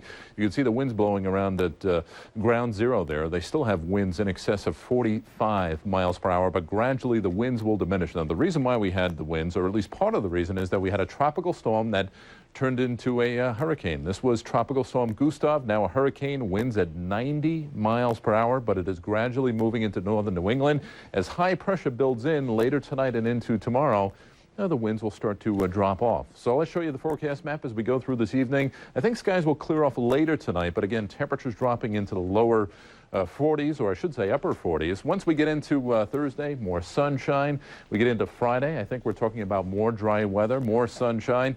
And temperatures gradually warming up as we go into the start of the weekend. You'll notice a difference, I think, once we get into Friday and into Saturday. Temperatures warming up nicely to near 80 degrees once we get into the weekend. So here's a look at our weather forecast as we go through tonight. Partly cloudy, breezy, cool. Temperatures going to be dropping from the 60s and into the 50s. Later tonight, the winds diminish. It's going to be turning chilly down to about 49 degrees. By tomorrow, we're going to find more sunshine, as we mentioned, partly to mostly sunny skies. Should be a nice day. The high temperature is going to be up around 73 degrees. The outlook, again, the dry weather continues into the upcoming weekend. Looks like the first chance of any kind of rain is not going to be until Sunday. Still relatively cool, though. Mm-hmm. All right. Thanks, Glenn. Thank you. Of course, we're talking a lot about September 11th today, looking back one year when airports closed and things came to a standstill, and sports no exception. Yeah, Don, really did. The NFL, had never canceled a weekend of games before in its history before last September, in part due to respect for the victims, in part because of concerns for the safety of the players and fans. A year later, the teams and players remember, and as Tracy Bush tells us, some more than others. For Bills tight end Dave Moore, September 11th hit harder than any tackle. Moore is the only Buffalo player from the New York City area. And although last September he was in Florida, his recollection of the day is clear. I remember it was our day off. I was visiting the All Children's Hospital in St. Pete, and I was watching the events in the hospital rooms, going from room to room. It was all over the cameras, and my first thoughts were trying to find my family, and it turned out that my wife's all of her cousins were all still New York City firefighters. So her brothers and father are all retired, but she lost a first cousin. We lost a couple of real good friends of ours. For Air Force Academy graduate Bryce Fisher, a former Bill, now with the St. Louis Rams, his entire graduating class has been involved in the aftermath of the terrorist attacks. I got friends who just got deployed out over to the desert. That's what we call it. In the military, call it the desert. I got a buddy of mine who's a fighter pilot. He just left last week. I got friends, real close friends, that are doing something that's a whole lot more important than what I do on Sundays. The NFL decided to cancel its games the Sunday after September 11th. When teams returned to the playing field, security was tighter and patriotism was running high. Oh my gosh, just an outpouring of emotion, proud to be an American, and yet at the same time realizing that, there were some real issues here. Most of those issues were security related. Now getting into a stadium to watch a game is more difficult.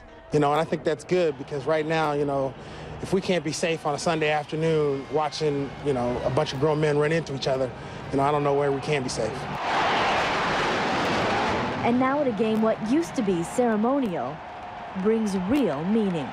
Tracy Bush, WOKR News Source 13 Sports. All right, and Major League Baseball will pause for moments of silence at 9/11 this evening. One other sad note from football today. Hall of Fame quarterback Johnny Unitas, the longtime Colt, died today of a heart attack at the age of 69. A lot of people consider Johnny Unitas maybe the greatest quarterback ever. Passes away at the age of 69. Thank you, Mike. Yep. And when we come back, our bright spot shines on the spirit that arose from 9/11.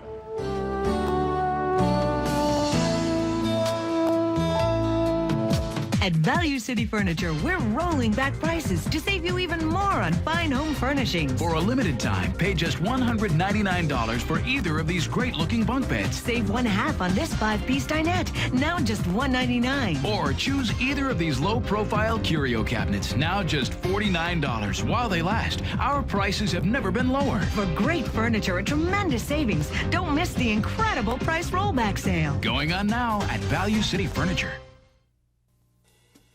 It's the Isaac Heating and Air Conditioning Winter Celebration.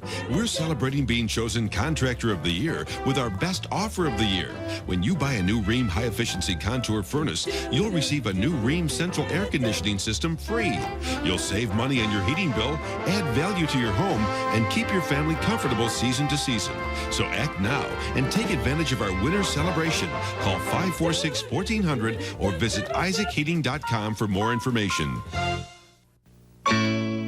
There's a little something for everyone in our thrift stores, more than you can imagine, and your purchases help to benefit those who need it most, like the thousands of men and women who turn to the Salvation Army's Adult Rehabilitation Center each year looking to better their lives. Your support is the light and hope that they need to shine. Visit a thrift store today and help us to help others. With the Salvation Army, everybody wins.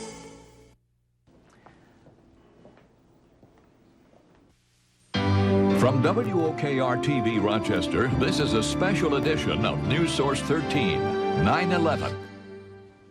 Finally tonight, it is the tradition to close this newscast with a bright spot.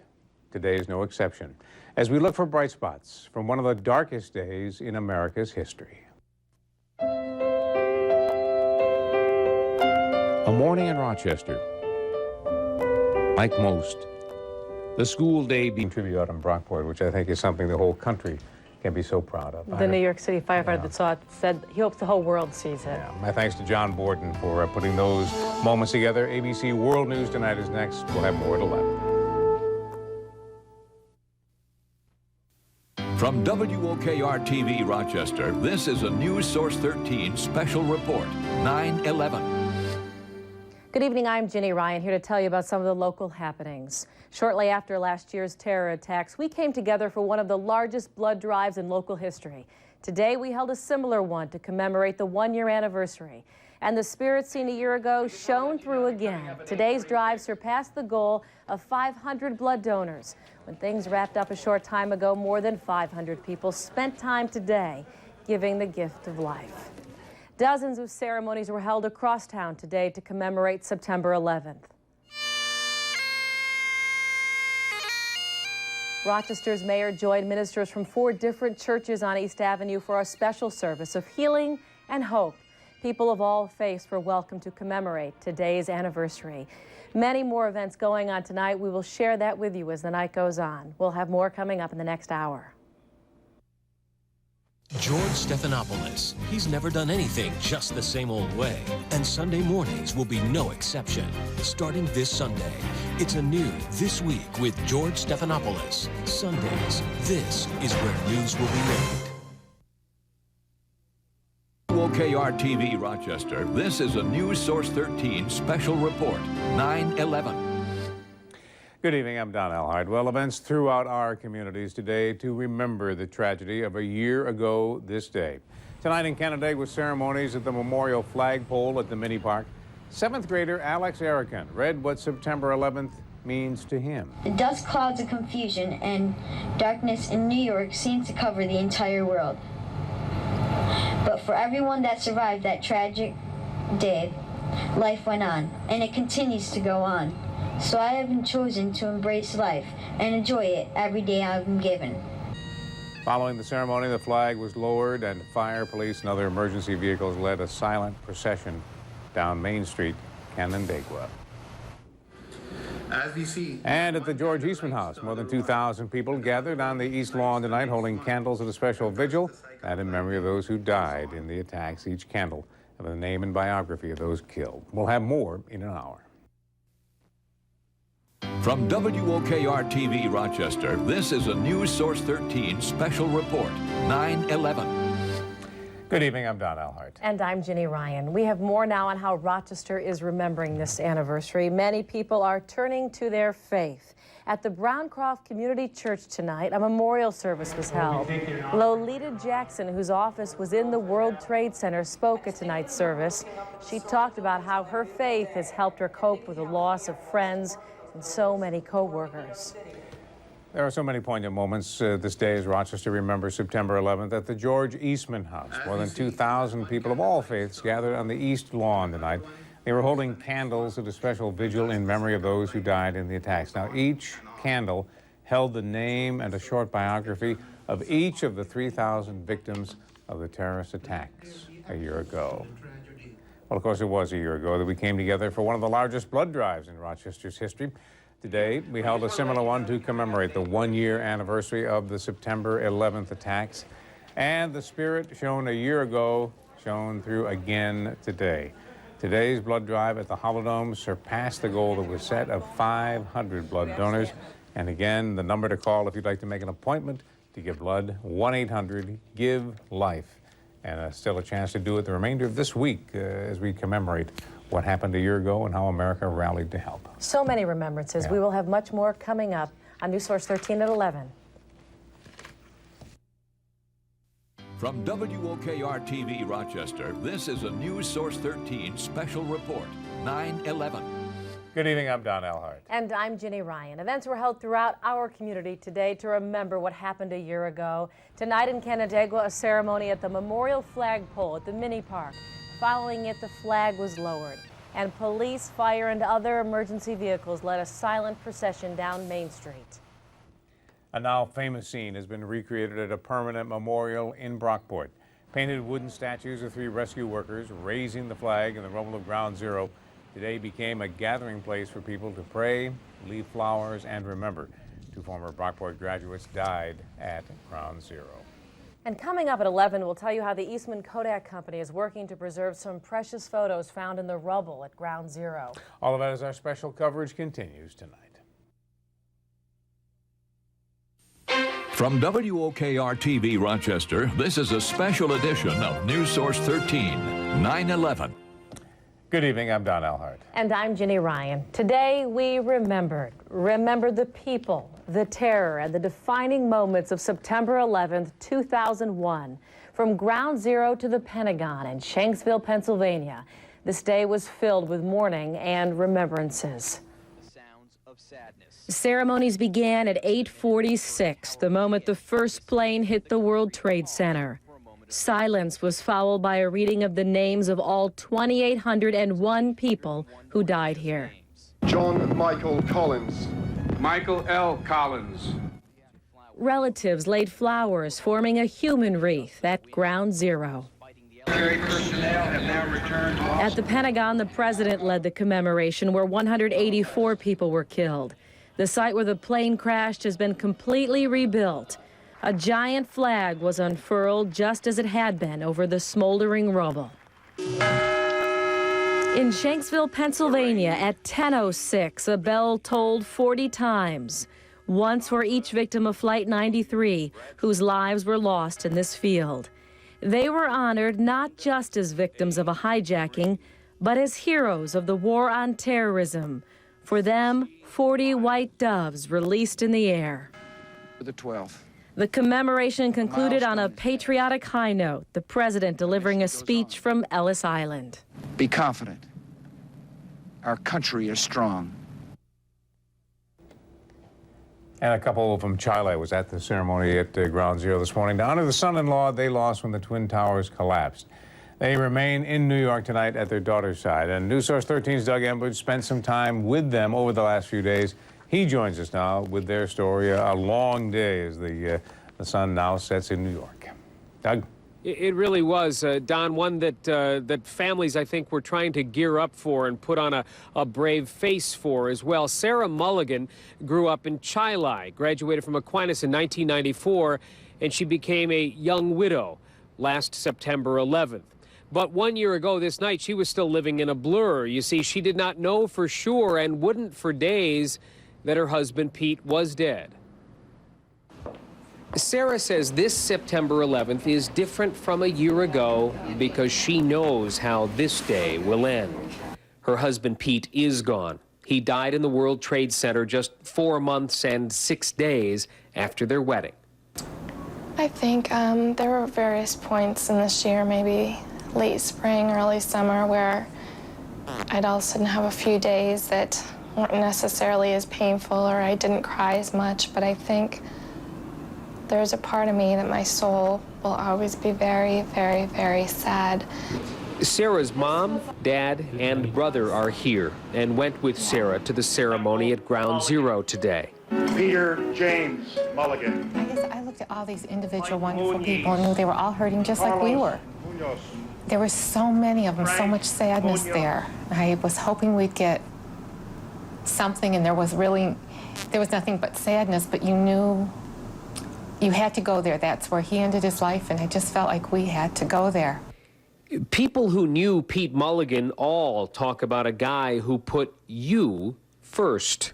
I was the happiest father-in-law in the world when Pete and my daughter walked down the aisle and said, "I do." Sarah will continue to visit Breezy Point in Queens, where she and Pete were married. She still wears the watch he forgot to put on when he left for work on September 11th. And she will continue to live in Lower Manhattan, not far from Ground Zero.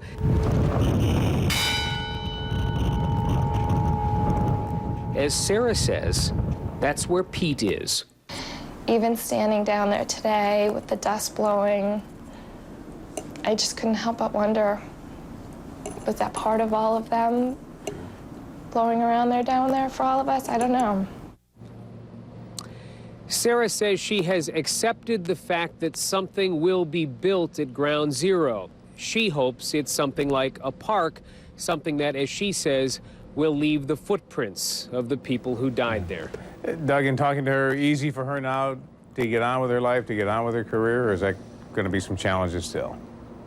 She has continued her career for the last year, Don, but as far as moving on from what happened last September 11th, that will be more difficult for her. She is actively involved in the lawsuit brought against the entities believed to have funded the terrorists that attacked last year. She's very wrapped up in that, and that could go on for many years. All right, Doug Amber's reporting live from New Jersey tonight as we wrap up our coverage in New York City. Jay?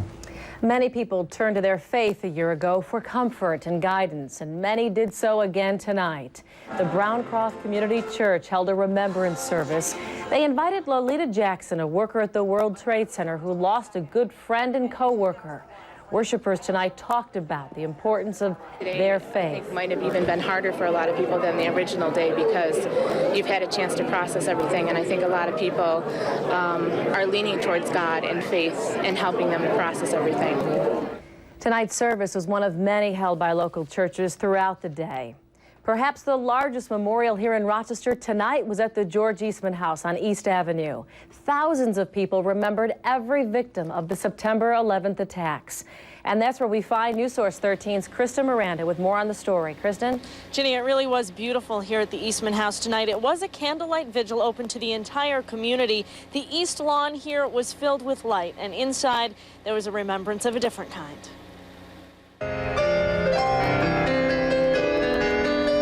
It was a sea of light, thousands of candles on the lawn of the Eastman House, attached to each a slip of paper bearing the name and life story of one victim of the attacks. Jeffrey was known for his quick wit and his devoted to his family and dedicated to his job. Thomas Ashton, 21 years old, World Trade Center. Ashton was deeply in love with his girlfriend of 6 years, and they planned to marry soon. He was a great swimmer. And his family... Some came so they would not have to be alone on such a sad day. It's comforting. You know, it's life affirming, I think, to be I mean, I thought of going through how I was going to get through this day because I knew it was going to be a hard one. And what I decided was I needed to be in the company of friends. Died in the Pentagon. For this man, the need for a service was more spiritual. Because it was multi-denominational. I thought would be a great way because there were so many people from so many countries and so many religions that were victims. It's another family. Just steps from the lawn, inside nearly 1,500 photos. The pictures donated by people who live in our area show what's become most important to them in the past year. Family, firefighters, the towers. Diana Urso donated this photo of her baby sister Marissa, born on September 11th, 1 year ago. Just to let people know that no matter how much people try to ruin that day, for us Americans, it can't work because something will bring happiness. So, and for us, it was a new baby. Hi. Hi. Organizers of this event, Jenny, say it took the entire summer to research the names of the victims and their stories. The information was taken from biographies that were on different websites, and it was pared down into a few, but of course, very important sentences. Nice personal touch. It really was a nice moment when you saw the people walking in and reading the slips of paper. That's the first thing everyone did when they took their candle. Thank you, Kristen, for sharing that with us. Today is a day we remember the victims, especially those with... In Batavia, two crowds gathered for two very different people who were in the two towers on this day last year. As News Source 13's Mike Doria tells us, one survived, one did not.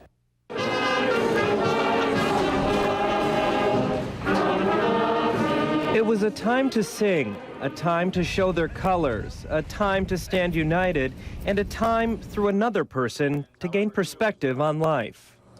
That was the first moment when I was struck with fear.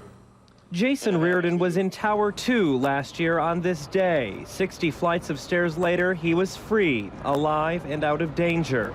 The next day, he was back home in Batavia. He reflected on his past year. I have seen a stronger love between friends and family. Friends I know, friends I hope soon to meet. I have noticed a stronger character in individuals and as a nation as a whole.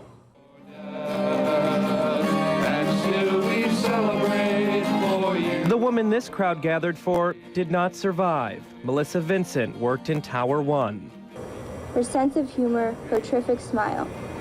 For others, she walked the extra mile. Her cousin read a poem a friend had written about Melissa. The ceremony took place at Melissa's alma mater, Notre Dame High.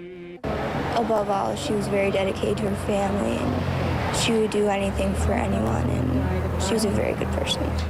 This tree at her school was planted to represent Melissa's life. It was blessed this evening. We know that you are in glory, and we ask you to help us in our continuing pilgrimage. God, we open our hands and our minds and our hearts. We ask you to bless this tree.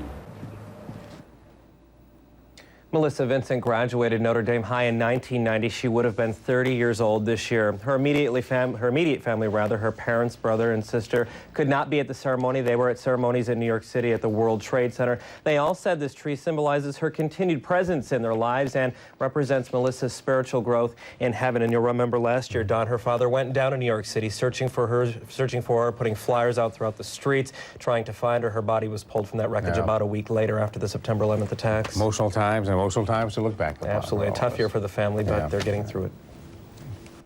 In the tons of large pieces of steel and concrete removed from the World Trade Center site were small personal items, purses, jewelry, wallets, and photos.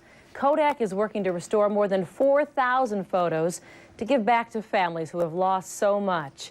News Source 13's Jane Flash reports.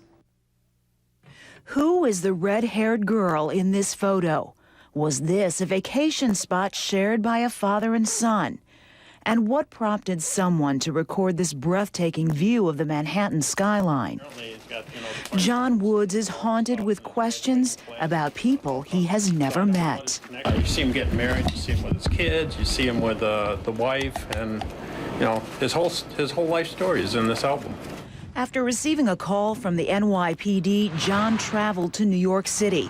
He left there with 4,000 photos and a drive to help after seeing the wreckage of the collapsed building where they were recovered. They saw all the fire engines and police cars and everything all smashed down to the ground. And if you can imagine, about 6 acres of nothing but desolation. The photos are scratched and burned. Some had to be pried from plastic wallet sleeves. Wet photos stuck together and dried in blocks. The first thing we had to do is clean the pictures. As you can see, they're very damaged. They're torn, scratched, lots of times dust embedded into the paper. So a fair amount of work had to go into getting them to the point where we could scan them, put them into digital form. Dan Tarrant is a student from NTID. He says scanning the photos wasn't difficult, but looking at them was. You're scanning the pictures and you're retouching them, and you're constantly looking at their faces, especially the photographs of the children. And the pictures that we have, we don't know if their parents are still alive or not. One by one, technicians used computer technology to digitally erase scratches and flaws. This is the before, this the after. John Woods works meticulously, all the while hoping to one day put the photo of the red-haired girl back into the hands of those who love her. It's probably one of the most satisfying jobs we've had, and probably one of the hardest jobs we've ever had, to be able to give back to somebody something that they probably think is gone forever. Jane Flash, WOKR News Source 13. Kodak will put the photos on a CD. When families identify the pictures of their loved ones, Kodak will make reprints of the restored copies free of charge. A little thing, but means so much. Just kind of proud of our community and all that we are doing. So many people, and we'll hear some more stories a little bit later on, too, reaching out to help.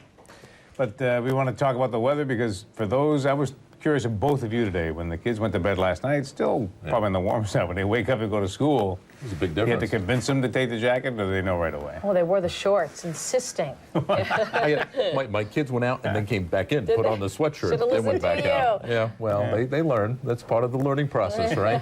Take a look at live neighborhood weather, and it is turning out to be a cool evening. The temperatures show that in the city and near the lake, we're still in the 60s.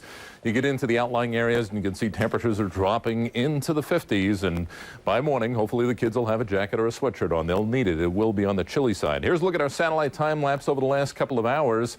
And you're going to see clear skies through the Great Lakes. That's what's coming our way. And then you can see this little comma shape that zips up the east coast. This is what is left of Hurricane Gustav. Winds were up to about 90 miles per hour, but it's quickly now racing to the northeast. Very similar to the perfect storm. Remember the movie and the book back in 1991? Created waves of 50 to 100-foot seas. The only difference is it's not moving back along the New England coast. It is heading out into the middle of the Atlantic. High pressure is coming in from the west, and that's going to bring us some very, very nice weather over the next couple of days. The almanac for today, we got up to 70. The overnight low down to 58 degrees. At the airport now, still partly cloudy skies, some patchy clouds, especially near the lake. Some of the folks south of us are reporting mainly clear skies, some of our weather spotters, and you can see our temperatures are in the 60s now. Here's a look at the national view. One low pressure system with Hurricane Gustav again moving away. We have a very cool air mass that's dropping through the eastern half of the country. And look at the expanse of this high pressure system. So this is going to be our main player essentially for the next couple of days. Now, how is it going to affect our weather? It's going to affect the wind direction and then eventually affect the temperature. Now, as it moves off the east coast, we start to get into that southerly flow, and that means we start to warm things up. And you will notice a difference gradually over the next couple of days and into the weekend. Check out some of these readings. Now, again, still a little bit cool, especially tomorrow morning, but the high temperature near 73. Friday, we're in the upper 70s. By Saturday, and we're back up to near 80 degrees. We're not going to see those 90s, though, anytime soon. Now, weather forecast for tonight, the winds continue to diminish. It's going to turn chilly. You can add 5 degrees to this temperature if you're in the city or near the lake. South of Rochester, subtract 5 degrees, a little bit cooler south of Rochester. Heading into tomorrow, again, a good deal of sunshine. Nice day. The high temperature near 71 degrees. Notice it is not going to be as windy as it was today. The high near 73. The outlook into Friday, warmer, as we mentioned, going into Friday and Saturday. Dry weather continues. And then by the weekend, we think during the day on Saturday, we're going to find a couple of showers, maybe a thunderstorm, and maybe another push of cooler air by Monday. All right, Glenn. Thank you. Well, still ahead, remembering September 11th through the eyes of a young man in Canandaigua tonight. But first, a closer look at what September 11th, 2002 looked like in Rochester.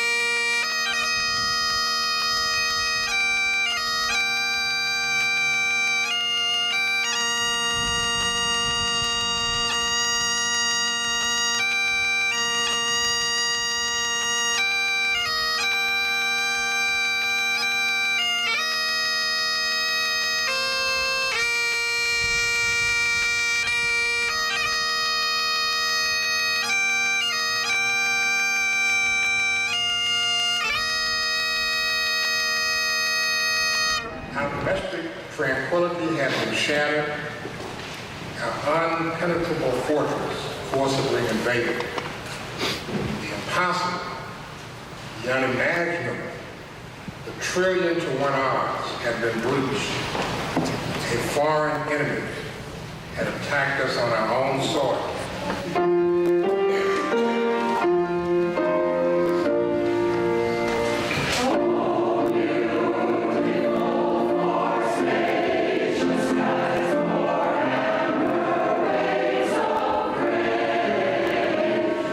Today we remember what happened a year ago.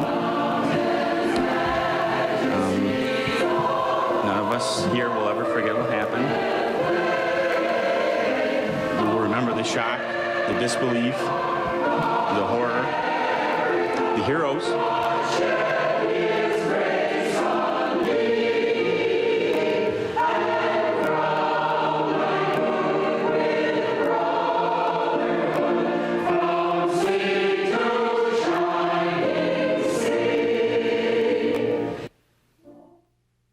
Weather reports are made possible by Isaac Heating and Air Conditioning. There's a little something for everyone in our thrift stores, more than you can imagine, and your purchases help to benefit those who need it most, like the thousands of men and women who turn to the Salvation Army's Adult Rehabilitation Center each year looking to better their lives. Your support is the light and hope that they need to shine. Visit a thrift store today and help us to help others. With the Salvation Army.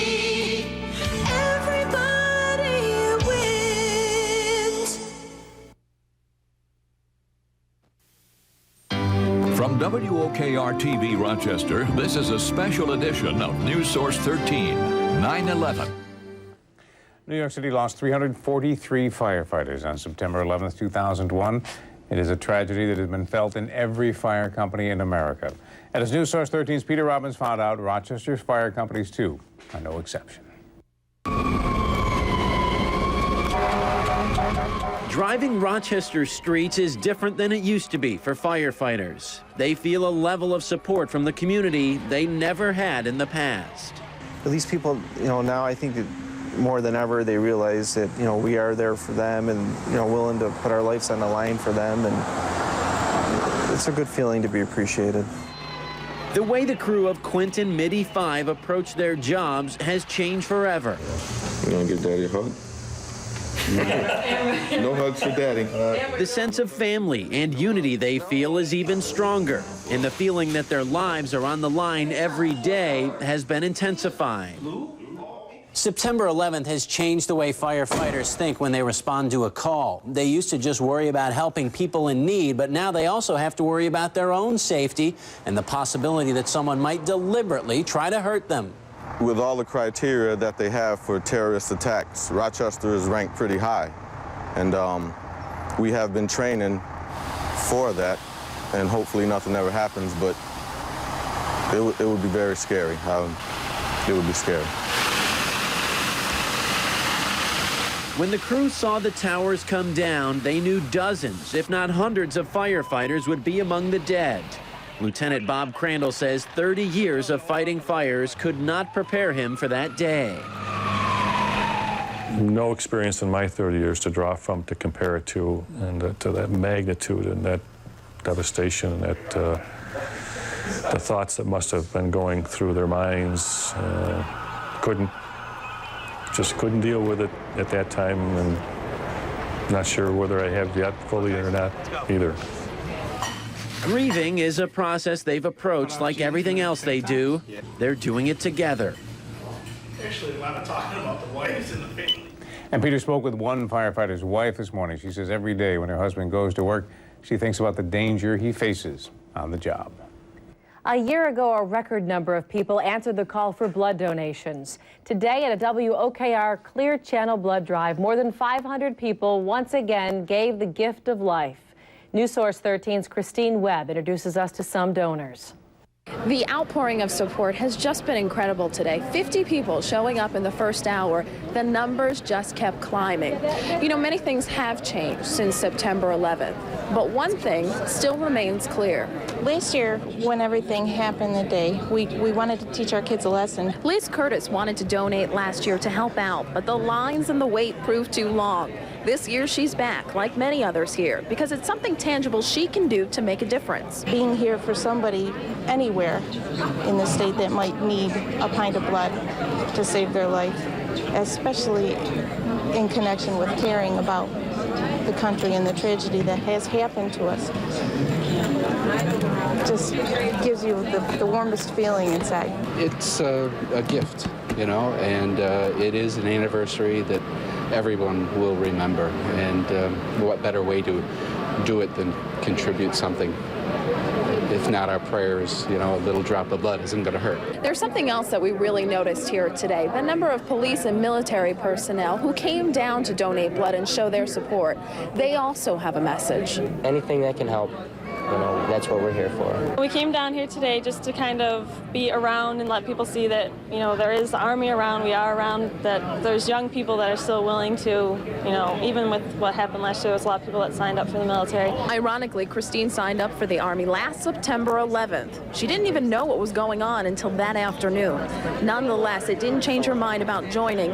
It just made her conviction stronger. Now, as for the blood drive here, all the blood will be processed at 2 national testing labs. It'll then be sent out to the over 130 hospitals in our area. While this certainly will make a dent in the blood shortage, the Red Cross wants to remind people that the need for blood continues not just today, but all year round. At the Holodome in Henrietta, I'm Christine Webb, WOKR News Source 13. And to give, you can call 1-800-GIVE-LIFE.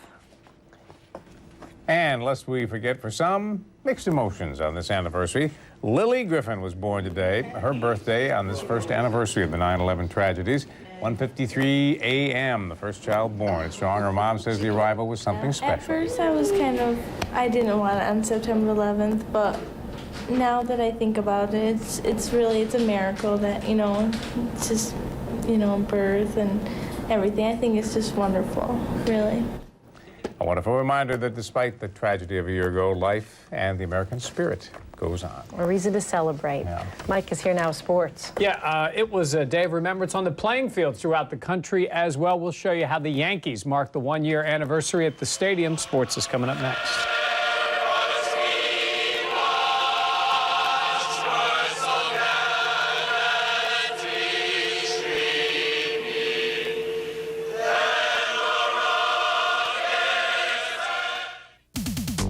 Announcing the incredible $2 million accessory sell-off at Value City Furniture. This week, take an additional 50 to 75% off our already low prices on selected accessories from around the world. Save on lamps, candle holders, picture frames, artwork, and much more. Terrific savings in every aisle on thousands of great items for your home. The $2 million accessory sell-off this week at Value City Furniture. Don't miss it.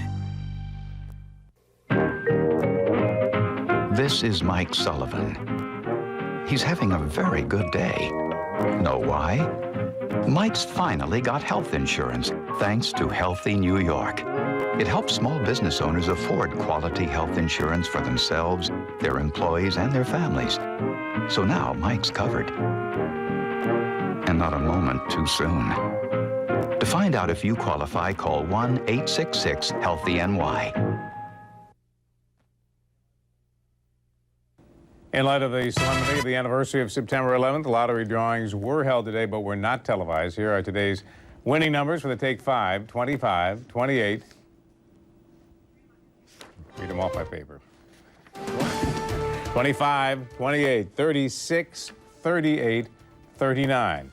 And tonight's winning lottery numbers, 15, 11, 7, 3, 52, 58, and the supplementary was 56.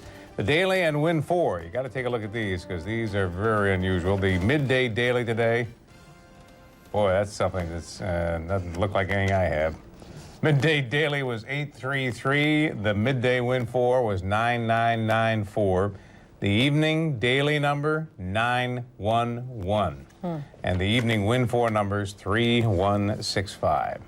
Those are all of your winning lottery numbers. We'll do them again later because you probably want to know what they really were.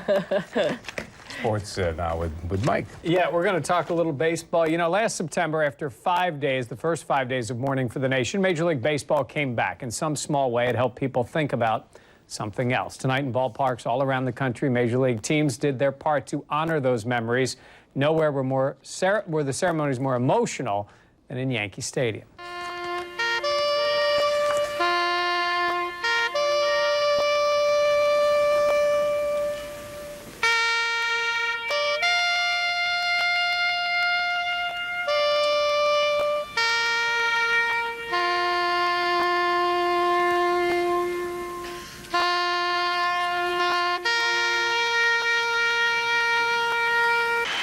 The flyover at the stadium after the Yankees dedicated a monument to the victims of the September 11th attacks. Then this game, like all Major League games, came to a halt. We're in reflection when the clock went to 9/11.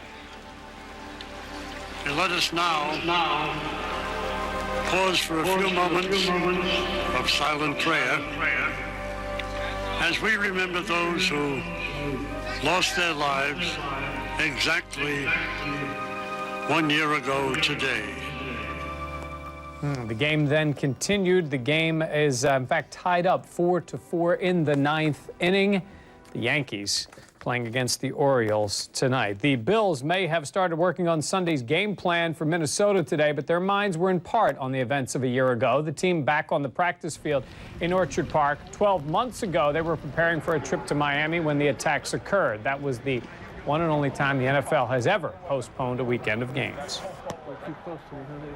It was tough to be able to finish the day and to be around here without dropping everything and going home and wanting to have a family hug. It was a hard time to have a conversation with a kid who was not yet 4 years old and try to explain why something like this would happen. It wasn't a conversation I'd hoped to have with my son, about things like this in the world until he was much older. You know, at the time my wife was pregnant, and then you look back and you hear all the stories about, the mothers, who are, distraught about, losing their husbands. They don't get to see their kids born. And, and again, it just made me, appreciate more that my wife's, pregnant with our child, and we already have a 2-year-old. And, again, just makes me appreciate more, my wife, first, and then my family as well. It hit me hard. I continue to reflect on it. I was driving to work this morning right through Orchard Park, and, one of the things I noticed was how a lot of people had their American flags out, in front of their yards. Made me feel proud, reiterated how proud I am to be an American, to realize we have the greatest country, in the world. While the Bills look forward to their trip to Minnesota this weekend, the NFL and especially fans in Baltimore mourn the loss of a legend. Johnny Unitas died today of a heart attack. The man, considered by many to be the greatest quarterback of all time, a star for the Baltimore Colts, first guy to ever throw for 40,000 yards, won 4 championships, died today of a heart attack at the age of 69. Thank you, Mike. All right. We'll be right back.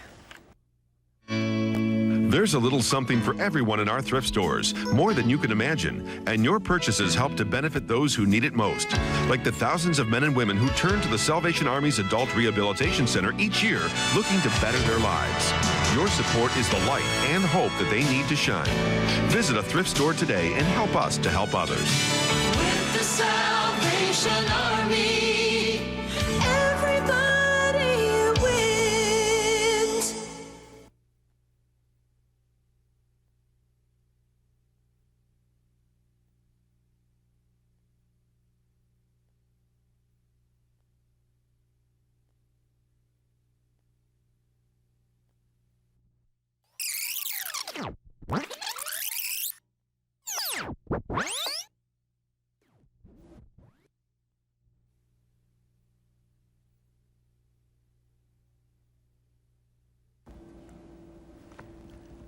Trading on Wall Street began later than usual today because of the September 11th anniversary. Former New York City Mayor Rudy Giuliani, Governor George Pataki rang the opening bell, and after that, stocks rallied most of the day, then dropped back toward the close.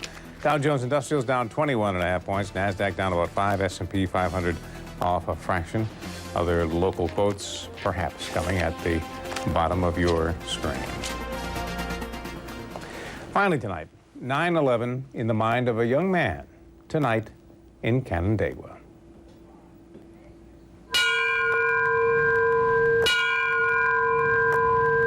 Today, with the 4 moments of silence that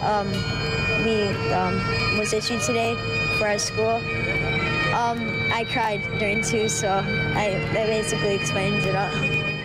The words of 7th grader Alex Arakan explain the emotions most of us felt today. Tears shed for those who could not escape our minds. All the firefighters that didn't make it out of the buildings, it's kind of hard to forget 343 firefighters plus the police and the EMS, not to mention all the civilians. It's been a tough day. A tough day that caused us to look at tragedy through the eyes of hope. But our spirits are high as we remember those individual acts of bravery and sacrifice which inspired a grieving and wounded nation. The ceremonies at the mini park in Canandaigua tonight, looking at the tragedy of a year ago and the hope of the future. But for everyone that survived that tragic day, life went on, and it continues to go on. So I have chosen to embrace life and enjoy it every day I've been given. I thank God every night for allowing me to inhabit this earth for another day.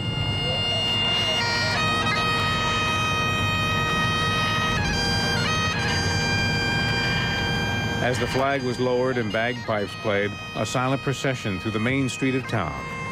Through the eyes of a child, through the eyes of a community, our flag is still there. And really the bottom line as we look back on a whole day of ceremonies and commemorations throughout our community and around the world, and of course more to come on the network, I'm sure, after this. All right, well, Nightline is next. Thank you for watching.